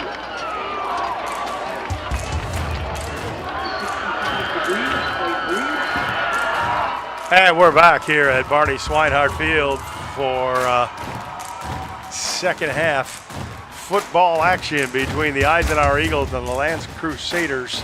Lance North Lance Creuse, North Crusaders. I'm tripping all over myself because Eisenhower's put on quite a show tonight, Stephen. Yeah, we've seen some fireworks from the Eagles on both sides, some big plays defensively, but it was the offense really that came through there in the first half. They got a pick six to start it off. The Eagles did defensively, but then the offense really took over there, put some points up on the board. We saw Joe Youngblood, offensive coordinator for the Eagles, not afraid to take some deep shots with this team, and Aiden Ives at quarterback filling in. And the Eagles had great field position really most of that first quarter and partially most of the second. And they almost took advantage of the good field position by having it first and goal at the 7, and Aiden Ives looked like he had a touchdown, sure touchdown, and the linebacker stepped in front and made the interception. But then the Eagles got an interception, and Eisenhower scored their first touchdown and have been running ever since. Great plays by Ethan Barker, and number 32, Bennett Cardamone, with some nice plays as well. And Aiden Ives throwing the ball well. Yeah, and he's throwing it very well, and we saw there that last play of the first half, 3 seconds to go. We both thought they were just going to take a knee, send this thing to halftime, and try to regroup a little bit there, take that big lead into the half. But no, they decided to take that big shot. It works out for them. They go up 30-0 at the half. And you look at the other side, Tim, for these Crusaders, the thing for them is going to be in this second half just staying in front of the sticks in those early down situations as we see some of the replays from that first half. It's all the time in the world for Aiden Ives, and we just talked about Cardamone. And I don't know, he must have ran a good route or blown assignment because he was pretty open down there. Well, I think it was a great play by Ives there as he set back in the pocket, looked down the middle of the field, also looked a little bit left, and that really moved that secondary that way and really opened up the backside for Cardamone to be wide open somehow behind the safety. The Eagles will receive this football to begin the second half. Just what Lance Creuse North needed, I guess. But we'll see after the halftime talk.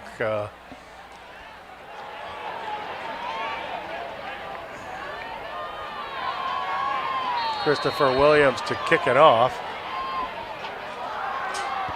Little punch kick. Rolls around. Defensive lineman had it there. It was Cody Raymond, number 81. And he's not used to handling the football, but he does the right thing by just falling on it and going down. Well, Eisenhower will start first and 10 from their own 23-yard line. You look there on the sidelines, the guys are kind of laughing there, Blake Harmon there. Yeah. Big Cody got it. And we'll see the Crusaders defense take the field here to start the second half here from Swinehart Field. We talked in that first half about the defenses, or the offense is really taking the pressure off their defenses, something the Crusaders not really able to do there in half number 1. Aiden Ives fakes a handoff. Now he goes right up the middle of the quarterback draw, makes a cut, and it was smacked there by big number 44, Damaris Howard. But that kind of scared me, man. Damaris looks like a pretty big evil character there. On the football field, see him here. He comes over and he looks like he was going to. There's big Damaris. And the Eagles doing really well offensively, mixing their play calling and what they want to do, going side to side, getting north and south as we saw there with Ives, also mixing in some play action with some deep shots in the passing game. Cardamone in motion, he's going to take the pitch, makes a nice cut. He's to the 35, to the 40, keeps on his feet, and all the way down to the 45, 47-yard line, they're going to call it. 46, yeah, you don't know. You can't tell these officials' movement. Nice run by Cardamone. And Ives, a really good job on the pitch here. You see, really sees that pitch, where he's going with it, and where he needs to put that ball for Cardamone. A lot better than what we saw first half when he was being rushed. And as he was going down, just tried to shovel it underhand. Does really well there of making the right read. Gabriel Bernard. Gabriel Bernard on the tackle, number 31. So here it is, first and 10, Eisenhower. Ball in the 46, back goes Ives to throw. He's going to go long and deep for Cardamone's down there. and batted away. Nice play by the Crusaders defensive back. Yeah, great job high pointing that ball, just knocking it out at the last second. Ives also taking a bit of a shot as he let that ball go. Nice to see him bounce right back up. As we see the replay here, you see just as the camera starts to move away, he takes that hit.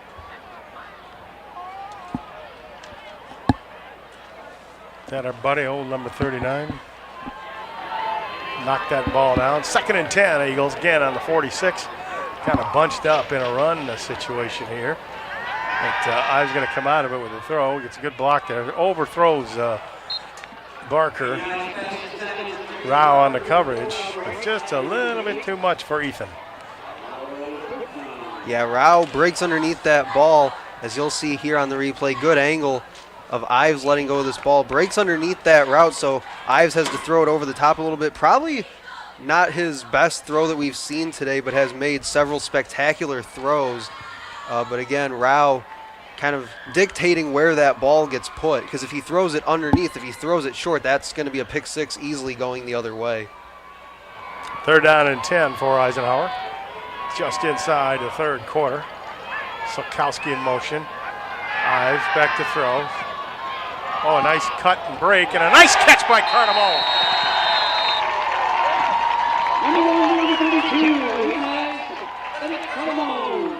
Cardamone ran a perfect outcut here. Made a great move and a cut on for the ball right there. What a beautiful route. And then he makes even a better catch. Yeah, does well to really drop his hips there for a quick second, puts that foot in the ground, drives back to the ball, and really does well coming back and laying out for that ball. We've seen a couple really nice plays. These receivers able to adjust so well to where Ives is putting the football. 1st and 10, ball in the 43 of Lance Creuse North. Fake to the right. Now Barker looking for Barker. And Rao's hands were all over him, so I don't know. They didn't call it, but Barker looked like he had a half step on him. Yeah, did have a bit of a step there. Rao does, it looks like, get away with that hand on the backside. Right there you see that right hand on the hip. They'll usually let these guys play a little bit. They'll usually let things like that go when it's not entirely disrupting the route like it was there. They will let them get away with some things like that. But again, Rao doing very well tonight in coverage, that one-on-one situation with very little help over the top, it looks like, against Barker. This is definitely a Joe Youngblood offense, and he's just airing it out, man. A quick out pass. Damasi. He gets a few yards. I'm going to see how many. Looks like 5 yards. It'll be 3rd and 5. Not bad coverage by Lance Creuse North, but Damasi showing good speed coming to the ball and getting it and hustling downfield here.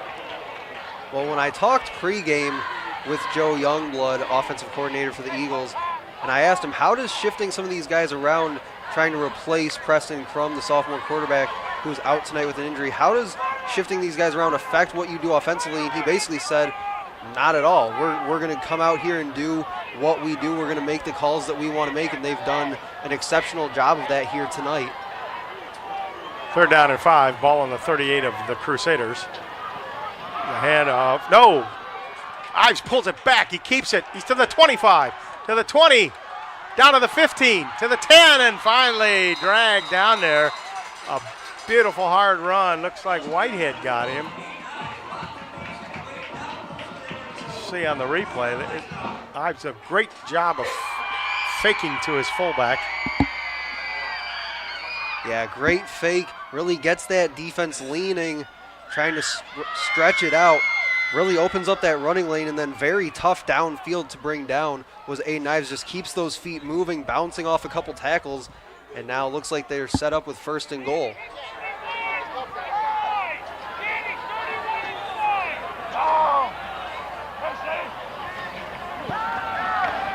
So the outside, Barker's got it to 5. Finally tackled down there by the Crusaders, number 21, Curtis Finesse. see it here. Barker does a great job of coming back for it a little bit. Nice hands, catching the ball with his hands. And he's down to the 1.5-yard line. Yeah, and after he shook that initial tackle, great job by Plines to bring him down before he got to that goal line.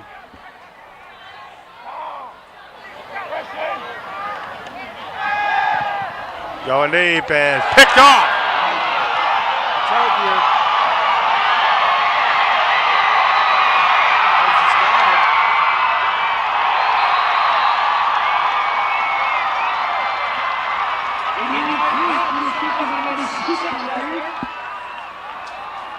Looks like Lorenzo Alfred with the interception in the end zone. I could tell, I was impressed with the speed of number 75, Owen Finley. But right there, as the ball's underthrown to O'Neal. Yeah, it's a play we saw them run. They tried it in the first half, just overthrew it to the pylon off the fingertips of the intended receiver. So they go back to it again. This time they were ready for it. Just a little bit underthrown, allows the defensive back to adjust, get underneath it, and he was off and running the other way. Oh, it could be the break that Lance Creuse North needed here. That was Whitehead going around the right side, breaks a couple of tackles. Fumbles the football, but they say he was down at the 30.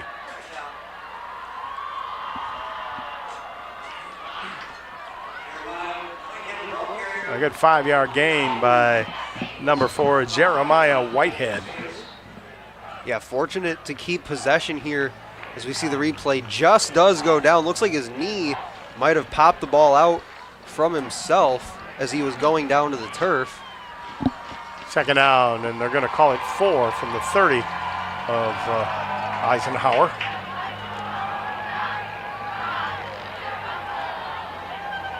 Whitehead again, looking to pick a hole, got a little bit of running room.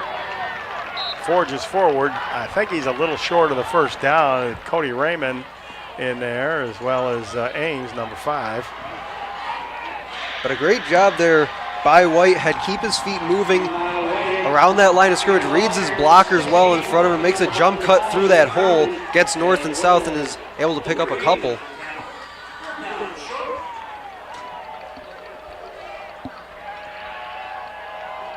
Two receivers bunched up to the top. The give again to Whitehead. He's got the first down, spins and turns and rolls. He's got a first down, that's for sure. And O'Neal got in there initially to hit him. So a nice backside run by the Crusaders, picks up that first down from Whitehead. Maybe got the Eagles defense leaning one way, so they go the opposite way. Here we go, 1st and 10, the ball on the 21 of Eisenhower.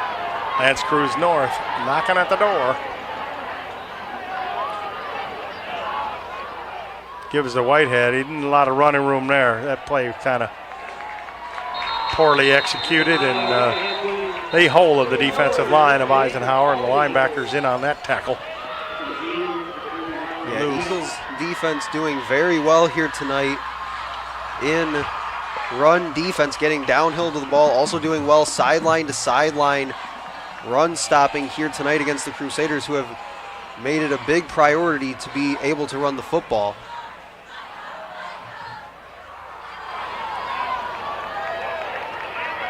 Second down, 16, ball's on the 26 of Eisenhower.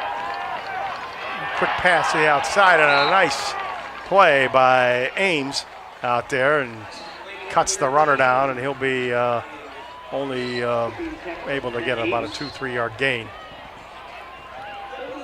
See here. Yeah, nice easy pitch out wide. Eagles defense and Ames doing well in their assignments one-on-one, being able to make that stop before he's able to really get upfield and make something out of it. 3rd down and 11. The ball is on the 22 of Eisenhower.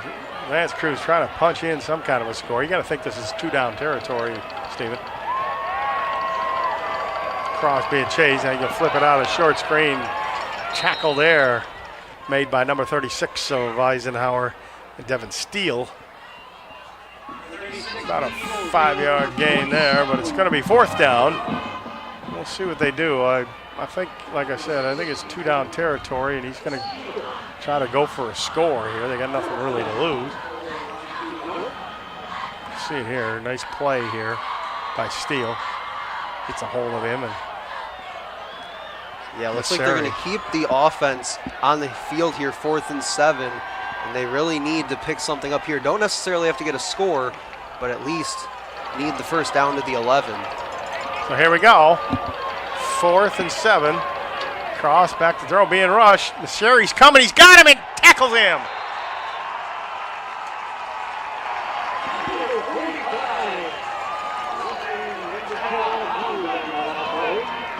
Lorenzo Macheri coming in there like a shot.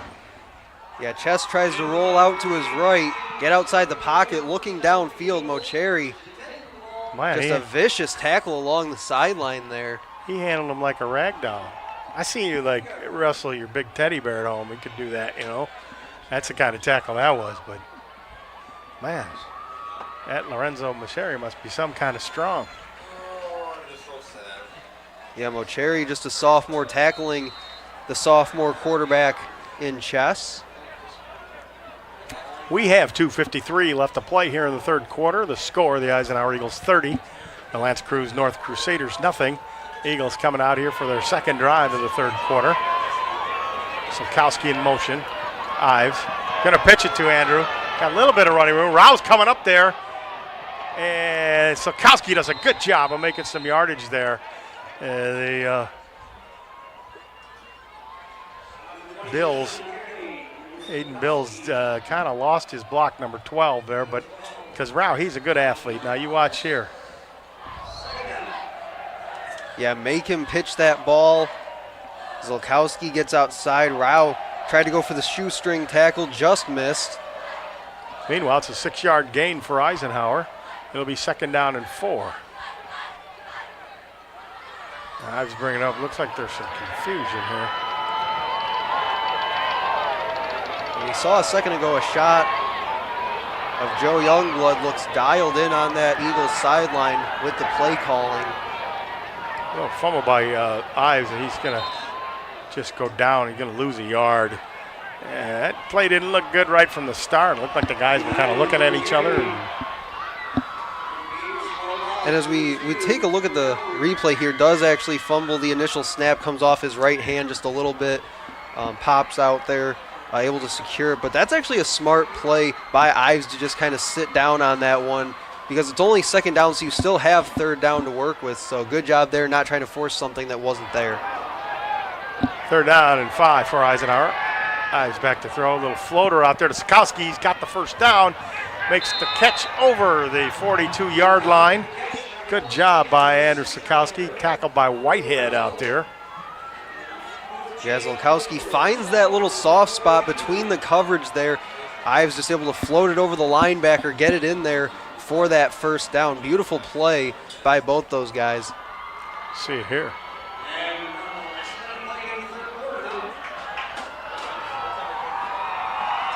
Yeah, really impressed with the ability of Ives at quarterback here tonight and the way he's run this offense. The Bills has got it. Trying to move the yardstick. The big, powerful wide receiver, number 12. Bills gets it all the way up to the 49. Going to be 2nd down, but a good gainer here. Yeah, just a nice, easy throw out to the side. Lets him get upfield, make a play. And I don't believe it looks like the Eagles will have to snap the ball again here in this third quarter, so they're going to just take it to the sideline. But we'll stay here as the final few seconds of this third quarter tick down. But yeah, Tim, something you mentioned to me at halftime with this Crusaders defense, they've played well. Believe it or not, with the score being what it is, they've played well. Their offense just needs to find something to be able to help them out a little bit, take some of that pressure off them from being on the field as much as they've been here today. But again, a great game called by offensive coordinator for the Eagles, Joe Youngblood. Yeah, and, this is, I've seen Joe play, and at Eisenhower followed because I'm so old, and Joe's younger than me. But I've seen Joe play, and if Joe were out there, he'd be throwing it around like this. I mean, Joe loved to throw it around the yard and did a good job of, spreading his receivers out. And then he could run the ball, too, which is a big deal. Yeah, he's really done well. Again, first-year offensive coordinator for this Eisenhower team. Worked with the quarterbacks in the past, but really done a nice job of mixing his play call and what he wants to do as we take a look. You don't want to try that at home, Steven. Don't try that at home. Another sound advice from your Uncle Tim. Second down, 3, just starting the fourth quarter. Ives back to throw.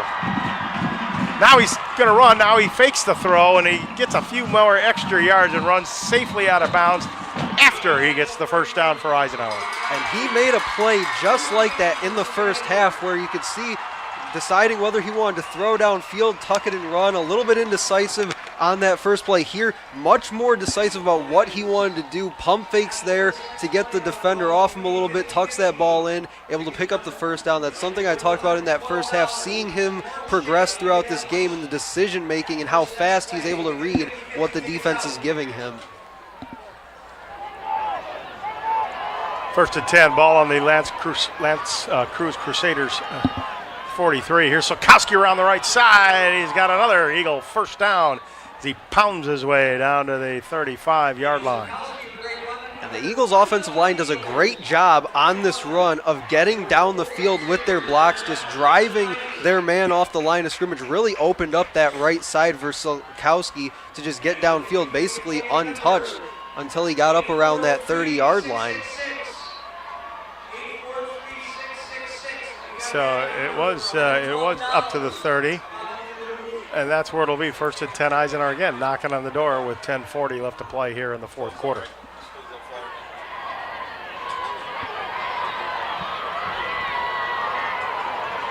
And as much as we've seen the Eagles offense sling it around the field here tonight, I would imagine we're at the point now where if they don't have to throw it, they're not going to. Now Eisen running it. I tell you what, I wouldn't let him run anymore. I mean, I would hate to see Aiden get too banged up here. Yeah, looks to be all right after taking a bit of a pop there around the line of scrimmage. But yeah, again, after losing your starting quarterback a week ago, definitely want to be careful here with how you manage Aiden Ives the last 9:55 of this game.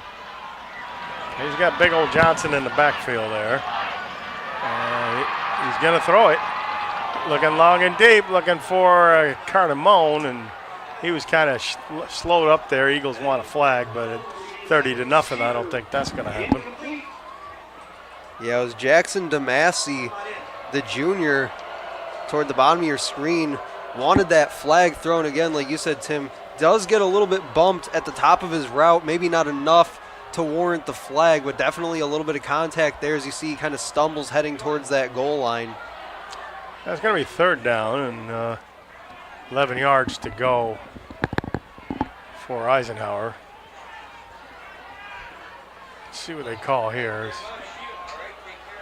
I think this is way out of Lee's field goal range. Ives. Sokowski picks up a block. Now he's got some room around the right side. He's got nowhere really to throw it. And he is not going to get the first down. A run out of bounds there at the 27-yard line, is it? Well, he's not going to pick up the first down here, but he makes a heck of an effort to even get close. As you see, Zolkowski comes all the way across the line to make that block to set him up. Gets the defender up in the air a bit there, steps right by him and able to get out of bounds. But another great effort there by Ives. Well, they're going to run the play here on 4th down and 4. So Lee's not going to come in and kick that field goal. Ives is calling for something. Looks like he's hurt. Maybe a jammed finger. His left hand is, it's not his throwing hand though.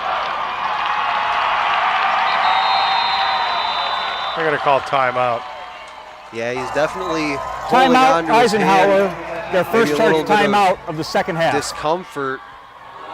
Didn't take a hit, it looked like, on his last run out of bounds. So not sure what the issue is there. And it is his left hand, so, I mean, you see the Eisenhower band, they're fired up. They get to play the fight song tonight a few times, so it's good practice. You got to practice that fight song. Never know. Yeah, it was the defense that got us going with the pick 6 in the first quarter, but it's been the Eagles' offense since then. Ives doing a great job leading this offense, and it looks like, Tim, they're going to set up to kick the field goal here. Quite a little over 40 yards for number 18, Julian Lee. It's down, the kick is up, and it's no good. A little bit to the left of the goalpost, it looked like, Stephen, but a good effort. Looks like he tries to put too much on those long kicks and seems to hit the ball high. It was a bit of a high snap too as well. Yeah, he definitely had the power behind it, had the leg into it, just a little bit of an accuracy issue, it looks like, with Lee. So with whatever the injury potentially is to Aiden Ives, as we saw before that kick, is the reason that they elected to go with the field goal in that situation. He's down at the sidelines and he's talking to medical staff as well.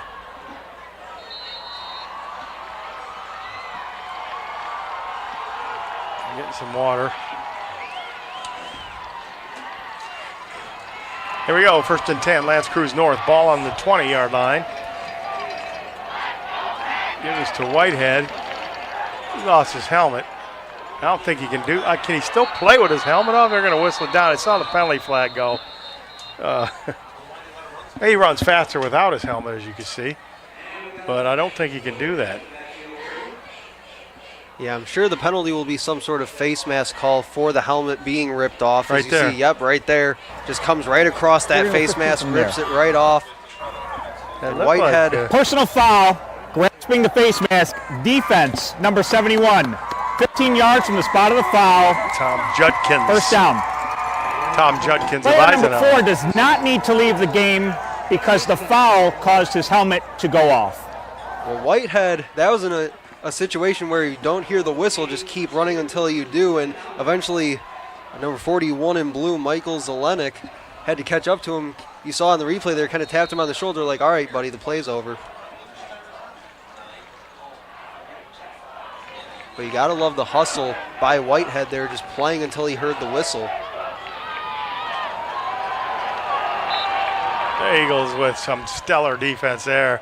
You could see Steele looking like he was coming all the way.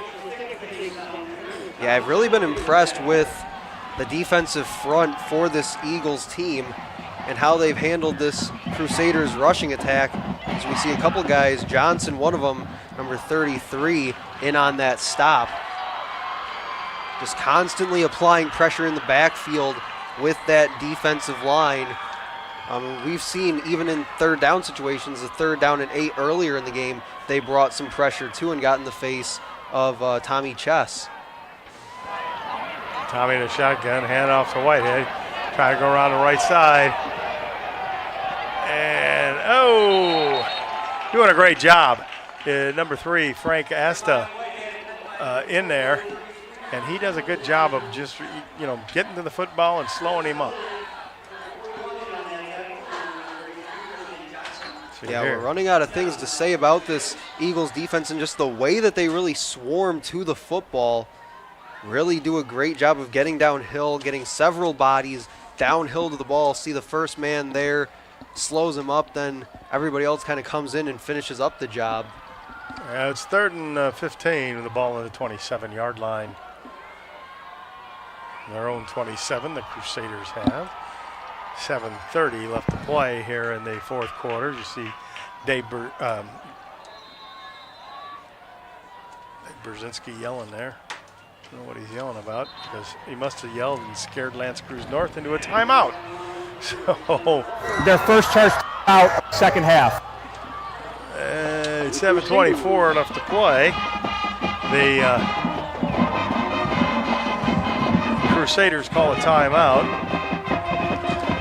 Yeah, both teams now playing down the stretch with 2 timeouts, although I'm not sure the Eagles necessarily all that interested in using those with the lead that they've built here. And Eisenhower trying to get their first win of the season because next week they got a tough one against Chippewa Valley. And that's going to be at Chippewa Valley. So that's going to be a tough one. And then they follow right up with Sterling Heights High School. So it's going to be interesting the next couple of games. See how the Eagles do. Yeah, you mentioned that game next week against Chippewa Valley at Chippewa. These two teams, Eisenhower and Chippewa, met twice a year ago, once in the regular season, once in the postseason, splitting the 2 meetings. A little flick there to number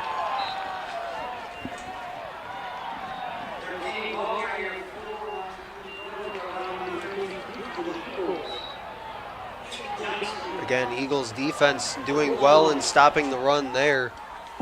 Crusaders now maybe offensively at the point where they're just trying to set some things up, really work on some things offensively. They know they're probably not going to win this game, but maybe just looking towards next week and things that they can get on film in the next 6 minutes or so.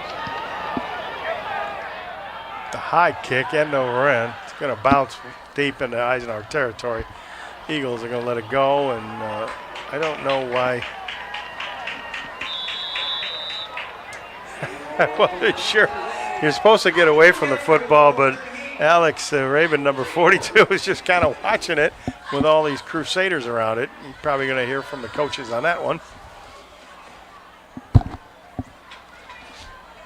And Tim, going back to that matchup next week against the Big Reds from Chippewa Valley, I think that'll be an interesting game for this Eisenhower Eagles team, coming off a big game like this that they've had, maybe some momentum going into that game. A lot of these guys who are on that team a year ago know what happened in that playoff game a little under a year ago.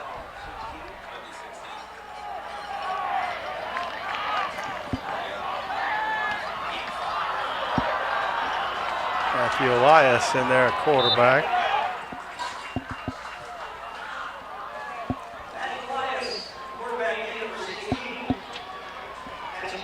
Yeah, smart move by the Eagles and offensive coordinator Joe Youngblood, getting your quarterback out of the game. Just noticed on the sidelines, Ethan Barker, who's out, got some ice on that knee. I don't know what happened there, but that would be a severe loss for the Eagles.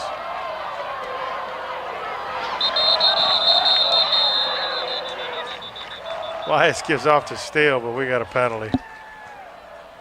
So I'm sure these last few minutes we'll see a lot of the reserves here for the Eagles, not trying to get a lot of their prior to the snap, number ones false beat start, up for next offense, week. 5-yard penalty, second down.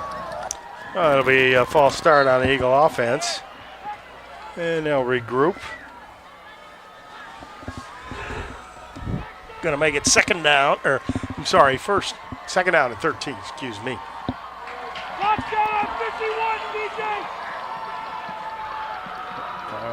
Elias, he's going to be in trouble. He's going to be tackled down there. Good job by the Crusaders. The Eagles are going backwards here with 5:25 left to play here. He got 8 knives kind of banged up a little bit too. Either that or he's praying pretty hard. Everybody else stays healthy. I don't know. I don't know how. We don't know how he hurt himself.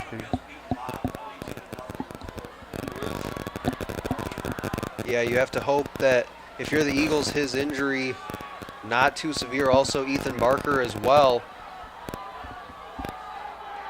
But I think it'll be interesting to see, Tim, how this Crusaders team finishes out these last 4 minutes and 50 seconds in the fight that they show even with the score being what it is at this point in the game. Elias going to air it out. He's got a man down there. Oh!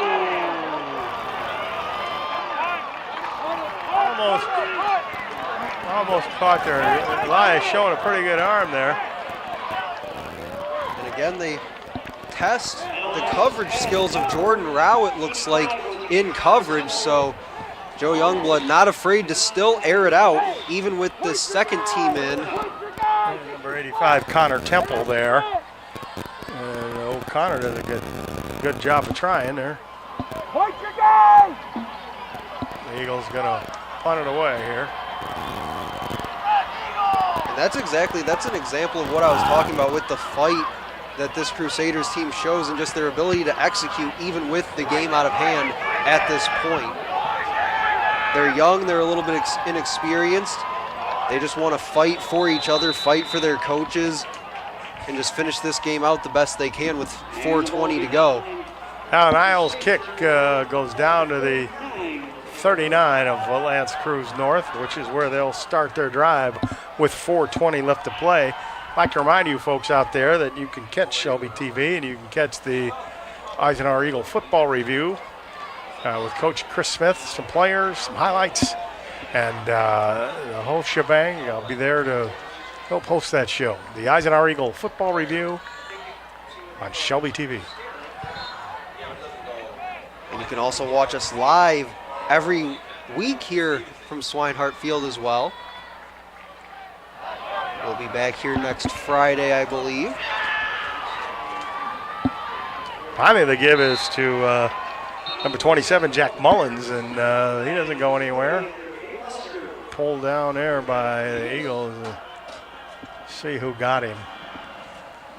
It looked like, number 40 for Eisenhower, Daniel Lester with the tackle.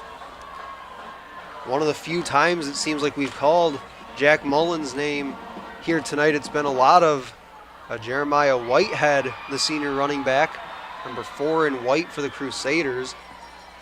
Looks like now they've got Welch in at running back. He's got it. Trying to hold on to that football. Welch bounces off a tackler. Finally knocked out of bounds by Steele. And I don't know what no, it wasn't Steele. It was number 26 Eisenhower, Antonio Sturjowski. We're watching here, a little electric cricket. I don't know if they're talking to each other or what. Welch does a nice job bouncing off a few tackles near that line of scrimmage. Looks like it'll be a penalty against the Eagles. They'll march Defense, this one off. Number 26, 15-yard penalty from the end of the run. The result of the play is a first down. This is number 26's first unsportsmanlike conduct foul of the game. So that's Antonio Sturjowski. He a little bit of exuberance there, and that cost him. Yeah, not a very smart penalty there. Just want to head back to the huddle and play another down. You know what the score is, but you don't need to necessarily be telling it. Can I tell you that Eisenhower snuffed that play out? Seth Talbot, number 56. He looked like Joe Schmidt, the former Detroit Lions great middle linebacker that you don't even know about, but he was. You can look it up, folks. Well, again, just a great job again by the Eagles' defensive front. That linebacking core so good in run support, getting side to side there. They get north and south to the ball. Just so well filling those gaps. Second down, 16. Ball on the 41 of Eisenhower. Lance Creuse North trying to get a score here. Cooper's got it. Is that Mullins? I'm sorry. That's Mullins that who is took Mullins. it to the left side. Picked up a couple, it looks like, but still, Crusaders behind the sticks in 3rd and long. That's something that I think going into next week. Yeah, they need to improve on that and try to get manageable. Yeah, third Hannibal downs. Rhoda definitely will have a lot of film to look at from his offense behind the chains, so definitely something moving forward. I'm sure if you ask him something, they'll definitely be working on the rest of the way. Seems to be some confusion there. Alex Mixa, not sure where he's supposed to go. Now running out there is Alex Rabin. It's always going to be like that when you're trying to substitute timeout. a lot. Utica Eisenhower, their second charge timeout in the second half. You know, you're trying to get the second and third people out there, and you know, it's always some confusion with that. Yeah, and I mean, you talk to either of these head coaches, Hannibal Rhoda, Chris Smith, these young teams that they have, we've talked about a lot through this broadcast, even in pregame. They both talked about those growing pains that they're going to have. It's not just X's and O's and things of that nature. It's also just personnel, guys knowing where they're supposed to be when they call out, hey, we need this group, we need this, we need that. Just knowing, hey, that's me, I need to be here at this time. It's a lot of different things that go into it, and that's something that both these teams are still kind of feeling out here in the early part of the year.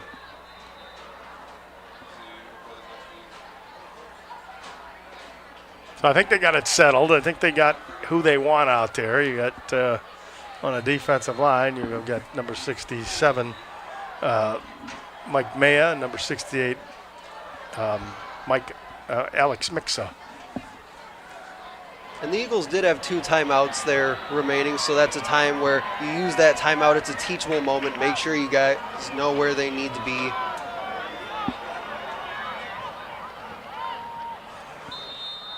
Good job again by the Eagles defense. Manuel Welch stuffed by Eisenhower's defense. Good pursuit by that Eagles second unit. There's a lot of first stringers still in there for Lance Creuse North. Dave Brzezinski probably pretty happy with that second group. Yeah, you mentioned a lot of the starters still being in for the Crusaders. At this point, I would say in the fourth quarter, the name of the game for the Crusaders was just getting these guys more reps, getting them comfortable, especially here offensively. The more reps, the more reads that they can make, I think the better off they'll be going the rest of the way this season, especially with a sophomore quarterback. Well, it's 4th down and 11 for the Crusaders. That's got it to Emmanuel Welch. He's going to be short of the first down. Tackled there by the Eagles at number 22, Pietro Ciramataro. Say that twice. And while they don't pick up the first down, Tim, it'll be a turnover on downs. That might be one of the better throws I've seen Tommy Chess throw all night, because that's not an easy throw. If you see it on replay or if you saw it live, that's not a necessarily easy throw to make. Yes, he throws it pretty short underneath, but just the angle of that throw, having to throw it over the top of that defender and really fit it into kind of a tight space there and really lead the receiver, a pretty tough throw to ask of a young quarterback like that. He made it look pretty easy. That's going to be the end of the ball game, folks. They're not going to run another play. The Eisenhower Eagles get their first victory of 2021 with a 30-0 drubbing of the Lance Creuse North Crusaders.